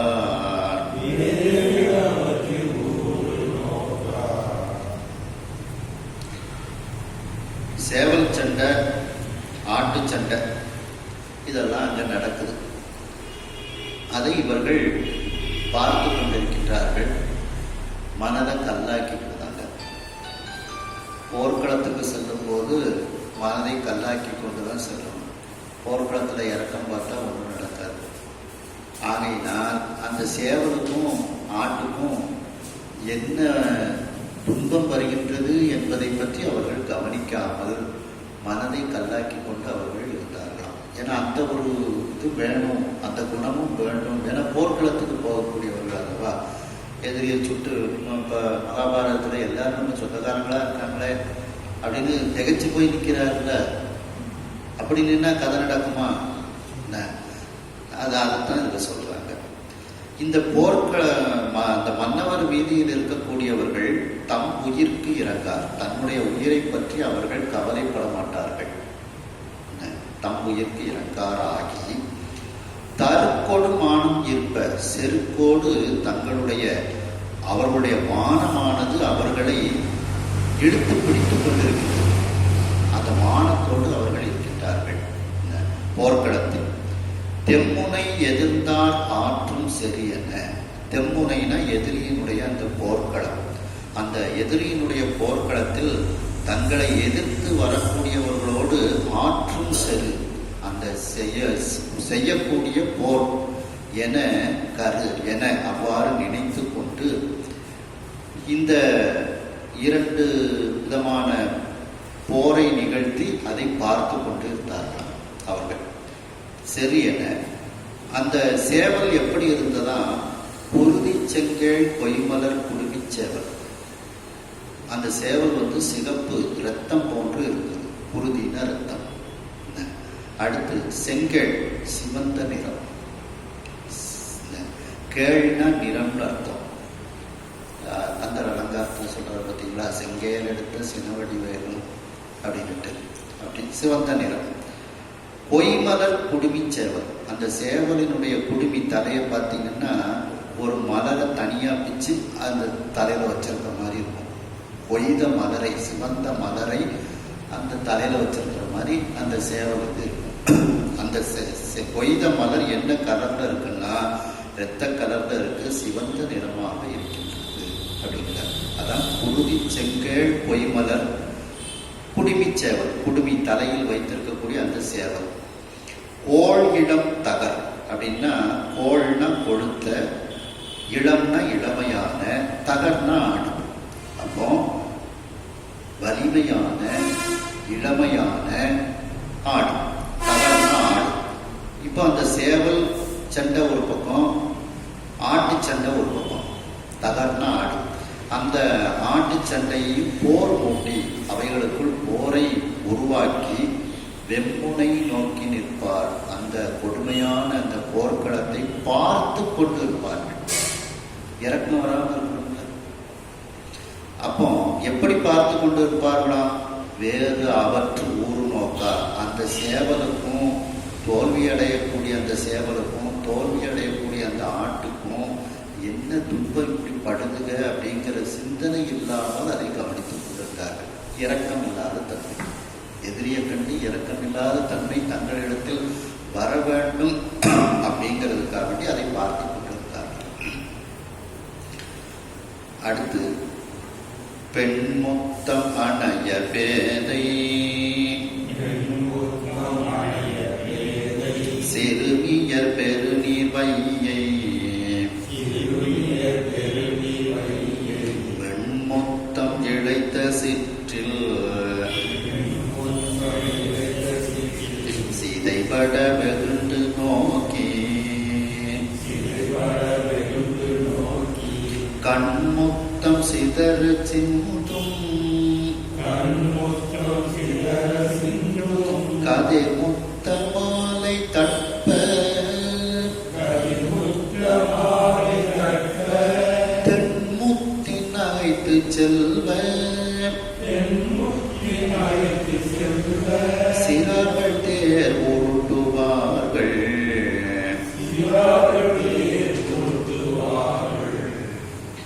அந்த முத்துக்கள் போன்ற பெண்கள். பெண்முத்தம் அணைய பேதை. பேதைன்னா கொஞ்சம் அறிவில் கம்மியானவர்கள் அர்த்தம். பெண்களுக்கு கொஞ்சம் அறிவு குறைவு அப்படின்னு தான் நம்முடைய இலக்கியங்கள் சொல்லுது. கோபப்பட்டுக்கிட்டான்ட்டான் அந்த ஒரு கொஞ்சம் அந்த பேதை குணம் அவங்கள்ட்ட இருக்கிறது தான் சிறப்பு. அதான் பெண்முத்தம் பேதையால் அவளோடும் பெருந்தகை இருந்தது அப்படின்னு சொல்றாங்க. பார்த்தீங்களா, அம்பிகையவே அதுதான் சொல்றாங்க, கொஞ்சம் அறிவு குறைவு அப்படின்னு தான் சொல்றாங்க. அதனாலதான் சுவாமிகிட்ட கோவப்பட்டுக்கிட்டு தட்சனுடைய வேள்விக்கு போயிட்டு வராங்க. அதே மாதிரி ஒரு நேரத்தில் ரொம்ப சந்தோஷமா இருக்கும்போது சாமியோட கண்ணையும் கொத்தியிருந்தாங்க. அதெல்லாம் சிவஞான சித்தியாரில் வருது. சுவாமியுடைய கண்ணை பொத்தின வரலாறுலாம் சிவஞான சித்தியாரில் வருது. அப்படி அந்த பெண் முத்தம் அணைய பேதை, அந்த பெண்கள், அந்த பேதை சிறுமியர் பெருநீர் வையை வெண்முத்தம் இழைத்த சிற்று, மிகப்பெரிய நீர் பெருக்கை கொண்ட அந்த வைகை ஆறு, அந்த வைகை ஆற்றில் வெண்மையான முத்துக்களால் அவர்கள் சிறிய வீடுகளை கட்டி விளையாடி கொண்டிருக்கின்றார்கள். வெண்முத்தம் இழைத்த சிற்று, சிறு வீடு கட்டி அந்த ஆற்றுல உள்ள மண்ணில் அவர்கள் விளையாடி கொண்டிருக்கின்றார்கள். இந்த மன்னர் வீதியில் இருக்கக்கூடிய அந்த சிறுவர்கள்லாம் சின்ன சின்ன தேர், அவங்களுக்கு சைக்கிள் மாதிரின்னு வச்சுக்கிடுங்களேன், சின்ன சைக்கிள், கொஞ்சம் பெரிய சைக்கிள் அப்படின்னு கொடுத்தீங்களா, அந்த மாதிரி சின்ன சைக்கிள் மாதிரி அந்த ஒரு 10 வயசு 12 வயசு பிள்ளைகளுக்கு ஒரு சின்ன சைக்கிள் பணம் எடுத்து கொடுக்குறோம்ல, அது மாதிரி சின்ன அளவுக்கு தேர். அந்த தேரெல்லாம் அவர்கள் எடுத்து உருட்டி கொண்டு வருகின்றார்கள். இல்லை இந்த சின்ன கையில் இழுத்துக்கிட்டு போகக்கூடிய தேர்ன்னு கூட நம்ம இதை வச்சுக்கலாம். அந்த சிறுவர்கள் எல்லாம், அந்த மன்னவர் மீதி சிறுவர்கள் எல்லாம் இந்த வைகை ஆற்று மணலில் அந்த தேரை இழுத்து கொண்டு செல்கின்றார்கள், இல்லை தேரோட்டி கொண்டு செல்கின்றார்கள் அப்படின்னு ரெண்டும் வச்சுக்கலாம். அப்படி அந்த இழைத்த சிற்றில் சிதைபட அந்த பெண்கள்லாம் அந்த வீடு, சின்ன சின்ன வீடு கட்டி விளையாடுறாங்க. அதில் கொண்டு இந்த தேரை கொண்டு முட்டியிருந்தாங்க இந்த சிறுவர்கள்லாம். அந்த மண்ணால் செய்யப்பட்ட அந்த இதுகள்லாம் அப்படியே உடஞ்சிருக்கு. அது நம்மளுக்கு ஒரு ஜாதி அப்படின்னு வச்சுக்கிடுங்க. சிதைபட உடனே அந்த சிறார்களை பார்த்து அந்த பெண்கள் எல்லாம் வெகுண்டு நோக்கி அந்த சிறுமியர்கள்லாம் கோபத்தோடு பார்க்கின்றார்களாம். ஆனால் அவர்களுக்கு ஒரு பொதுவாகவே ஒரு பயம், ஒரு இயலாமைங்கிறது உண்டு. அதனால எதிர்க்காம கண்ணிலேருந்து கண்ணீர் வந்துட்டது. கண்முத்தம் சிதற, இப்படி கெட்டி வச்சிருக்கோம் வந்து உடைச்சிட்டு போயிட்டாங்க அப்படின்ட்டு அவர்களோடு போர் புரியக்கூடிய அந்த குணம் அவர்களிடத்தில் இல்லை. அதற்கு பதிலாக கண்ணிலிருந்து கண்ணீர் வருகின்றது. கண்முத்தம் சிதற சிந்தும் கதிர்முத்த மாலை தட்ட, கோபத்துல அவர்கள் அழகிய ஒளி பொருந்திய முத்து மாலைகள் எல்லாம் இருக்குது. அந்த முத்து மாலையை பிச்சுக்களை பொறுத்தது கோபத்துல. சிந்தும் கதிர்முத்த மாலை, அந்த மாலைகள்லாம் முத்து மாலைகள்லாம் கீழே இப்ப சிதறி கிடைக்கின்றது. தட்ப, அந்த முத்து மாலைகள்லாம் பார்த்தீங்கன்னா பெரிய பெரிய முத்துக்களாக இருக்கின்றது. அந்த முத்துக்கள் இந்த சிறுவர்கள் செலுத்தக்கூடிய தேரையே தடுத்து நிறுத்திக்கிட்டுலாம். இந்த தேர் இழுக்கும் போது பார்த்தீங்கன்னா சக்க வைப்பாங்க. அந்த அளவுக்கு அந்த சிறுவர்கள் ஓட்டக்கூடிய அந்த தேரை இந்த முத்துக்கள் தடுத்து நிற்கின்றதா. தட்ப அப்படின்னா தேரை தடுக்கக்கூடிய அளவுக்கு பெரிய பெரிய சைஸா கழுத்துல போட்டுருக்காங்க. அப்படி தடுக்கக்கூடிய அளவிற்கு அந்த முத்து மாலைகள் எல்லாம் இருக்கிறது. அந்த முத்துக்கள் இப்போ கீழே விழுந்து விடுகின்றது. தென்முத்தின் நகைத்து செல்வச்சிறார்கள் தேர் உருட்டுவார்கள். அதை பார்த்த உடனே நம்ம தேரை தடுக்கிறதுக்காண்டி இப்படி இந்த முத்துக்களை எல்லாம் வீசி வச்சிருக்காங்க பாருங்கன்னுட்டு அந்த தெளிந்த முத்து போன்ற சிரிப்பை உடைய அந்த செல்வச்சிறார்கள், அந்த செல்வச் செழிப்பு மிக்க அந்த மன்னவர் வீதியில் உள்ள சிறுவர்கள் எல்லாம் அந்த தேரை உருட்டி கொண்டு செல்கின்றார்கள்.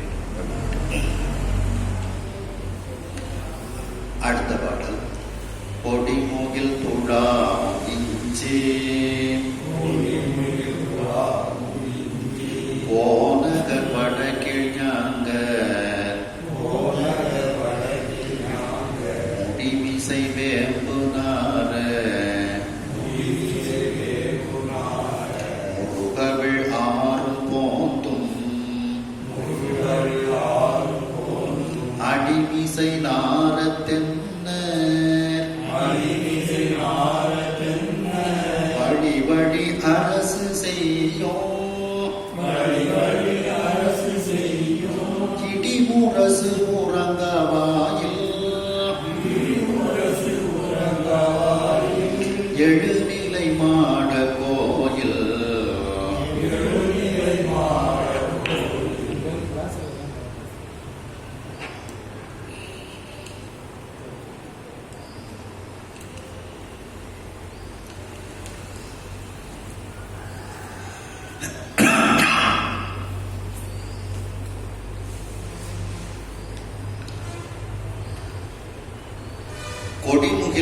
துளாவும் இஞ்சி.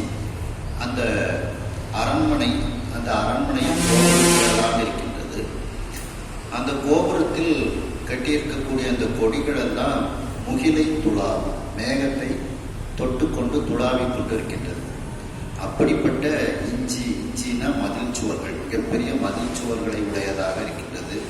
கோநகர், தலைநகராகிய அந்த மதுரை மாநகரம், அதனுடைய வடகிழக்கு பக்கம், வடகீழ் ஞாங்கர்னா பக்கம், வடகிழக்கு பக்கம். அந்த கோபுரத்தின் உச்சியில் எல்லாம், அரண்மனை கோபுரத்தின் உச்சியில் எல்லாம் அந்த பாண்டிய மன்னர்களுக்குரிய வேப்பம்பூ அந்த வேம்பு பூ அது அந்த அங்க அணிவிக்கப்பட்டிருக்கிறது. அது முடிமிசை வேம்பு நார. முருகு அவள் ஆறும் போந்தும் அடிமிசை நார. முருகுன்னா மனம், வாசனை. அந்த வாசனை வீசக்கூடிய ஆறும் அப்படின்னா சோழனினுடைய ஆத்தி மலர். போந்தும் அப்படின்னா சேரனினுடைய பணம். இந்த ஆத்தி மலரும் பணம் பூவும் அந்த கோபுரத்துக்கு கீழே அவைகளெல்லாம் அலங்காரம் செய்யப்பட்டிருக்கின்றது. மேல வேம்பு, கீழே ஆத்தி மலர் பணம்பூவால் அவைகள் அலங்காரம் செய்யப்பட்டிருக்கிறது. ஏன்னா நாங்கள் தான் இந்த நாட்டிற்கு உரியவர்கள் அப்படிங்கிறத காண்பிப்பதற்காக அதை மலர் மூலமாக காண்பிக்கின்றார்கள். இவைகளெல்லாம் அடிமிசைனால அந்த கீழ்ப்பக்கத்தில் அவைகளெல்லாம் அலங்காரம் செய்யப்பட்டு வாசனை வீசிக்கொண்டிருக்கின்றது. இது அவர்களுடைய மரபு. அப்படி அந்த தென்னர், அந்த பாண்டிய மன்னர்கள் வழி வழி அரசு செய்யும், வழி வழியாக வாழையடி வாழையாக அரசு செய்யக்கூடிய அந்த அரண்மனைகள், அந்த அரண்மனைகளில் இடிமுரசு உறங்கா வாயில். அந்த முரசு அது அடித்துக்கொண்டே இருக்கப்படுகிறது. அப்படி இடி போன்ற அந்த முரசு உறங்கா வாயில், அது தூங்கியதே இல்லை. அப்படிப்பட்ட வாயில் 7 நிலை மாட கோயில், 7 நிலைகளை உடைய அந்த மாடங்கள் நிறைந்த அந்த அரண்மனை இவ்வாறு இருந்தது. அந்த பாண்டிய மன்னர்களினுடைய அரண்மனை இவ்வாறு இருந்தது. அடுத்த பாடல் மறையவர் வீதி. ஆத்திகர் உண்டு என்று போதும் அறமுதல் பொருள்கள் நான்கும் நாத்திகம் பேசும் வஞ்ச நாரி கருவியாக ஆத்தனால் உரைத்த வேத அளவு கண்டு உள்ளம் தேறி தீர்த்தராய் முக்தி வேட்கும் செல்வதம் இருக்கை சொல்வா.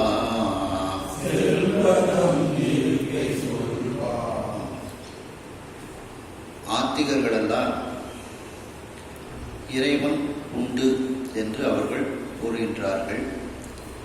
அறம்பொருள் இன்பம் வீடு என்று அவர்கள் இவைகளெல்லாம் உண்டு என்று அவர்கள் கூறுகின்றார்கள். ஆத்திகர் உண்டு என்று ஓதும் அறம் முதல் பொருள்கள் நான்கும். அறம்பொருள் இன்பம் வீடு மொழிந்த வாயா முக்கண்ணாதி மேயது முதுகுன்றே அப்படின்னு திருமுதுகுன்ற தேவாரத்தில் சொல்றாங்க. அப்படி ஆத்திகர் அப்படின்னா இறைவன் உண்டு என்பதை ஏற்றுக்கொள்ளக்கூடியவர்கள். நாத்திகர்கள் இறைவன் இல்லை என்று சொல்லக்கூடியவர்கள். அப்படி இதை திருமுறைகளில் சொல்றார். நடையை மெய்யென்று நாத்திகம் பேசாதே, படைகள் போல் வரும் பஞ்சமா பூதங்கள் பேசுன அப்படின்னா உனக்கு பஞ்சமா பூதங்கள் படையாக உன்னை பாடாப்படுத்தியும் தடை ஒன்று இன்றியே தன்னடைந்தார்க்கெல்லாம் அடைய நின்றிடும் ஆணைக்கானவே அப்படின்னு திருமுறைகள் சொல்றார். அப்படி நாத்திகம் பேசும், அந்த நாத்திகம் பேசக்கூடிய அந்த வஞ்சகர்கள், அவர்களுடைய நாக்கை அறியக்கூடிய, நாக்கை வெட்டக்கூடிய கருவியாக இந்த அறம்பொருள் இன்பம் விடுங்கிறது இருக்கின்றது. மேலும் ஆத்தனால் உரைத்த வேத அளவு கண்டு, ஆத்தன் அப்படின்னா சிவபெருமான் அர்த்தம். என்ன ஆப்த நண்பன் அப்படின்னு சொல்றோம் பார்த்தீங்களா, உற்ற தோழன், உற்றவன், உயிர் தோழன் அப்படின்ட்டு. அப்படி நம்முடைய உயிருக்கு உயிராக இருக்கக்கூடியவன் ஆகையினால் அவன் ஆத்தன். அப்போ அந்த ஆத்தனாக இருக்கக்கூடிய அந்த சிவபெருமான் உரைத்த வேத அளவு கண்டு, அவரால் சொல்லப்பட்ட அந்த வேதத்தினுடைய அந்த அளவு, அந்த வேதத்தில் சொல்லக்கூடிய கருத்துக்களை எல்லாம் தெரிந்து, அந்த வேதத்தை படித்து, அளவு கண்டுன்னா படித்து, உள்ளம் தேறி, அதனால் உள்ளம் சுத்தமாகி, தேறுதல் அப்படின்னா உள்ளம் சுத்தமாகி தெளிந்து, உள்ளம் தெளிந்து, அந்த வேதியர்கள் எல்லாம் எப்படி இருக்கின்றார்களாம், தீர்த்தராய் இருக்கின்றார்கள். தீர்த்தர்னா தூயவர்கள் அப்படின்னு அர்த்தம். தூயவர்களாக இருக்கின்றார்கள். மேலும் முத்தி வேட்கும் 3 தீயை கொண்டு அந்த ஹோமங்கள் எல்லாம் செய்யக்கூடியவர்களாக இருக்கின்றார்கள். அப்படிப்பட்ட அந்தணர்கள் செல்வர்கள். அந்த செல்வர் தம் இருக்கை சொல்லுவாங்க. அந்த அந்தணர்களினுடைய அந்த தெருக்கள், அவர்களுடைய வீடுகள், அந்த தெருக்கள், வீடுகள் அமைந்த அந்த தெருக்கள் எல்லாம் எப்படி இருக்கின்றது என்பதை பற்றி உங்களுக்கு நான் கூறுகின்றேன் அப்படிங்கிறார். ஆத்திகர் அப்படின்னா இறைவனை ஏற்றுக்கொண்டவர்கள். அதில் அறம்பொருள் இன்பம் வீடு அப்படிங்கிறது திருமுறைகளிலே நிறைய இடத்துல வருது. அதுக்கப்புறம் நாத்திகம் பேசாதே அப்படின்னு சொல்றாரு. நடையை மெய்யென்று நாத்திகம் பேசாதே. அப்படி நீ பேசினால் என்ன வரும், படைகள் போலும் பஞ்சமாபூதங்கள், உன்னை அழிக்கக்கூடிய படைகளாக அந்த பஞ்சமாபூதங்கள் வரும். அந்த பஞ்சமாபூதத்திலிருந்து தானே நமக்கு அறம்பொருள் இன்பம் வீடுங்கிறது நமக்கு கிடைக்கும். அதுதான் அந்த இதைத்தான் எடுக்கணும். அந்த அறம்பொருள் இன்பம் வீடு நமக்கு அந்த பஞ்சபூதங்கள்ல இருந்து கிடைக்கும். அப்படி அவைகளே அப்போ என்ன அர்த்தம்னா, இவர்களுக்கு அந்த இது கிடைக்காம போகும் அப்படின்னு அர்த்தம். நாத்திகம் பேசினால் அந்த அறம்பொருள் இன்பம் வீடு இவர்களுக்கு கிடைக்காமல் போகும். அப்படி அந்த வஞ்சகர்கள், நாத்திகம் பேசும் வஞ்சகர்கள், அந்த வேதத்தினுடைய அளவை கண்டவர்கள், வேதத்தை நன்கு படித்தவர்கள் அந்த அந்தணர்கள். அந்த வேதத்தை படித்தால் மட்டும் போதாது, அந்த உள்ளத்தால் தெளிந்தவர்கள், தேறி தெளிந்தவர்கள், அவர்கள் தூயவர்கள், தீர்த்தர் அப்படின்ட்டு சொல்றாங்க. இந்த சிவபெருமானையே தீர்த்தனை, சிவனை, சிவலோகனை, மூர்த்தியை முதலாய ஒருவனை பார்த்தனுக்கு அருள் செய்து சிற்றப்பத கூத்தனை கொடியை மறந்து உய்வனும் அப்படிங்கிறார். இவர்களும் தீர்த்தர்களாக இருக்கின்றார்கள். ஏன் இவர்கள் தீர்த்தர்களாக இருக்கின்றார்கள் என்றால், எந்த ஒரு நம்முடைய இல்லத்து நிகழ்ச்சிகளாக, இல்லத்து விழாக்களாக இருந்தாலும் சரி, கோவிலில் உள்ள விழாக்களாக இருந்தாலும் சரி, இவர்கள் விநாயகர் பெருமானை வழிபாடு செய்துவிட்டு அடுத்த கிரியையாக இவர்கள் என்ன செய்கின்றார்கள் என்றால், ஒரு கும்பத்தில் வருணன் நதிகள், எல்லா நதிகளையும் அங்கே வரவழைத்து, கங்கை முதலிய எல்லா நதிகளையும் வரவழைத்து அந்த பூஜையை செய்கிறார்கள். தீர்த்தத்தை பூஜை செய்கிறார்கள். அதோடு மட்டுமல்லாது பஞ்சகவ்யத்தை பூஜை செய்கிறார்கள். பால், தயிர், நெய், கோமயம், கோசலம் இதையும் அதையும் கலந்து அந்த நம்முடைய வீடையும் சுத்தப்படுத்துகிறார்கள், ஆலயத்தையும் சுத்தப்படுத்துகிறார்கள். நம்ம மேலேயும் தெளிப்பாங்க, நீங்களும் சுத்தமா இருங்க அப்படின்ட்டு நம்ம மேலேயும் தெளிப்பாங்க அந்த தீர்த்தத்தை. இது விநாயகர் பூஜைக்கு அடுத்த கிரியை அவர்களுக்கு. இதை செஞ்சுட்டு தான் புண்ணியாதவாதனம் அப்படின்னு சொல்றார்கள், இதை செய்வார்கள். இதை செய்வதனால் அவர்கள் தீர்த்தர்கள். தீர்த்தத்தை புனிதமான தீர்த்தமாக ஆக்கி, அந்த இடத்தையும் புனிதமாக ஆக்கி, அந்த கிரியைகள் செய்யக்கூடியவர்களையும் பலம் பெறக்கூடியவர்களையும் புனிதமாக ஆக்குவதனால் அவர்கள் தீர்த்தர்கள் அப்படின்ட்டு. மேலும் திருக்குறள்ல சொல்றாங்க ஓகேங்களா, புறந்தூய்மை நீரால் அமையும், அகத்தூய்மை வாய்மையால் காணப்படும் அப்படின்ட்டு. மேலும் இவர்கள் முத்தி வேட்கும் 3 தீ, அதற்கு கீழே கொடுத்துருக்காங்க பார்த்தீங்கன்னா ஆவவனியம், கார்கபத்தியம், தட்சிணாக்னியம், இந்த 3 நெருப்புகளை கொண்டு அவர்கள் இந்த வேள்விகளை எல்லாம் அவர்கள் செய்கின்றார்கள். அப்படிப்பட்ட அந்த அவர்களினுடைய தெருக்களை பற்றி நான் கூறுகின்றேன் அப்படின்ட்டு. அந்த மாதிரி அவங்க அந்த எல்லா நதிகளையும் அங்கே அந்த கும்பத்தில் ஆவாகனம் பண்ணும்போது அதற்கு தகுந்தாப்புல திருமுறைகள் எங்கேருந்து பாட்டு இருக்குன்னு நம்ம பாடணும். ஏவி இடர்கடல் இடைப்பட்டு இழைக்கின்றேனை இப்பிறவி அறுத்தி ஏற வாங்கி அங்கே கூவி அமருலகு அனைத்தும் உருவி போக பொறியில் அருகுணத்து ஆண்டு கொண்டார் போல் தாவி முதற்காவிரி, நல் யமுனை, கங்கை, சரஸ்வதி, பொற்றாமரை, புட்கரணி, கோவியோடு குமரிவது தீர்த்தம் சூழ்ந்த புடந்தை கீழ் கோட்டத்தையும் கூத்தனாரே அப்படின்ட்டு அந்த புடந்தை கீழ் கோட்டத்தில் அந்த பாட்டு இருக்கு.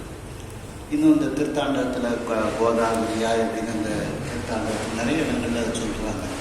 அந்த மாதிரி அவங்க எல்லா நதியும் சொல்லி கங்கை சியமனை செய்வ அப்படின்ட்டு ஆரம்பிப்பாங்க. அந்த இது முடிஞ்சோடனே நம்ம இந்த பாட்டெல்லாம் பாடினா அந்த நதிகளுக்கெல்லாம் ஒரு சந்தோஷம் ஏற்படும். அந்த புனியத்தன்மையை இன்னும் அதிகப்படுத்தும். அந்த அடுத்தது பாருங்க, முஞ்சி நான் மருங்கில் மின்ன பொன் செய்த முளரி வேய்ந்த குஞ்சி நான்கு அசையத்தானே சொருக்குமும் கொய்து தூங்க பஞ்சினான் கலை தோல் மாறும் பலாச போல் கையும் தாங்கி எஞ்சில் நான் மறை நூல் கற்போர் கிடைகளே இல்லம் எல்லாம். அந்த அந்தணர்கள் எப்படி இருந்தார்கள் அப்படிங்கிறது இந்த பாட்டில் சொல்றாங்க. முஞ்சி நான் மருங்கில் மின்ன, முஞ்சிங்கிறது ஒரு நாணர் புல், ஒரு வகையான புல். அந்த புல்லை கயிறு மாதிரி கட்டி இடையில் அவர்கள் அணிந்திருக்கின்றார்கள். மருங்கில்னா இடை, மின்ன மின்னுமாறு அணிந்திருக்கின்றார்கள். இடுப்பில் ஒரு கயிறு கட்டியிருக்காங்க, புல்லால் செய்யப்பட்ட கயிறு. பொன் செய்த முளரி வேய்ந்த குஞ்சி நான்கு அசைய. குஞ்சின்னா குடுமி. அந்த தலையை முடிச்சு ஒரு குடுமி போட்டிருப்பாங்க. அந்த குடுமியில பொற்றாமரை அணிந்திருக்கின்றார்கள். பொதுவாக பூஜை பண்ணோன்னா ஒரு பூ எடுத்து தலையில வச்சுக்கிடுவாங்க. இங்கே இருக்கக்கூடிய அந்த அந்தணர்கள் எல்லாம் தங்கத்தால் செய்த தாமரை. ஏன்னா அந்த பொற்றாமரை தீர்த்தம் மதுரைக்கு விசேகம். தீர்த்தங்களில் தீர்த்த சிறப்புன்னு பின்னால பொற்றாமரை தீர்த்தத்தை பற்றி நம்ம விரிவாக பார்க்க போகிறோம்.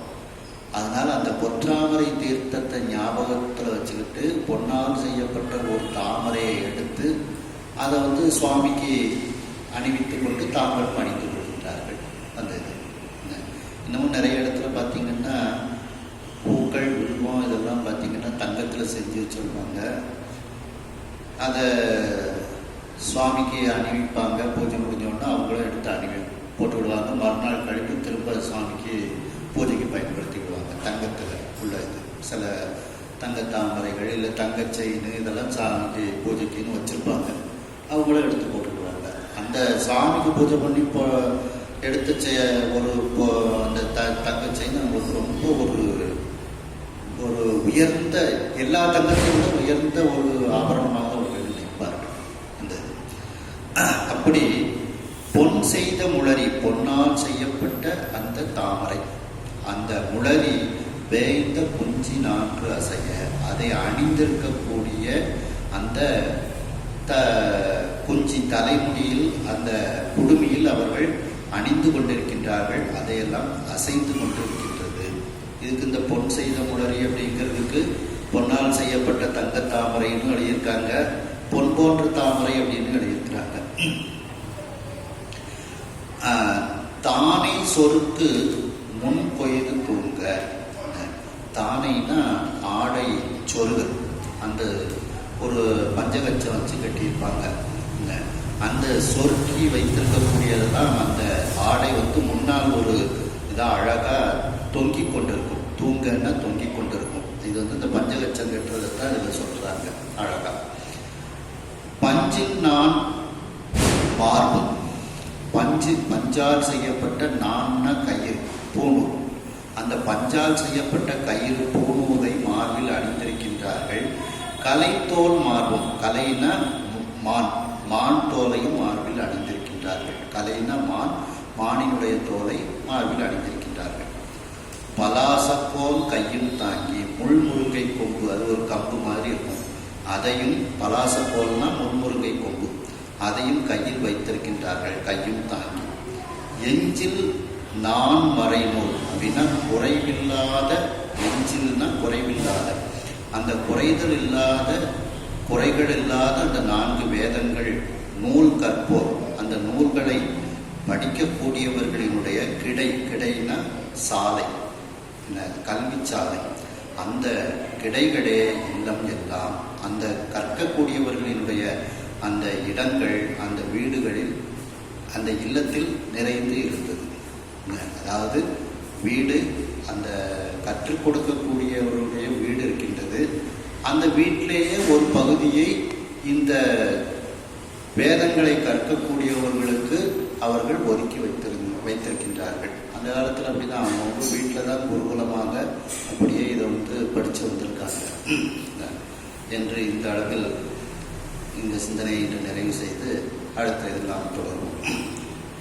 கையிலாய பரம்பரையில் சிவஞான போத நெறி காட்டும் வெண்ணை பயில் வாய்மை மைகண்டான் சந்ததி கோர்மை ஞான பாடுவாகி பொழிலாரும் பொழில் திருவாவடு துறைவாள் ஒரு நமச்சிவாய தேவன் சயிலாதி மரபுடையோ திருமரபு வீடோடி தழைகமாதோ.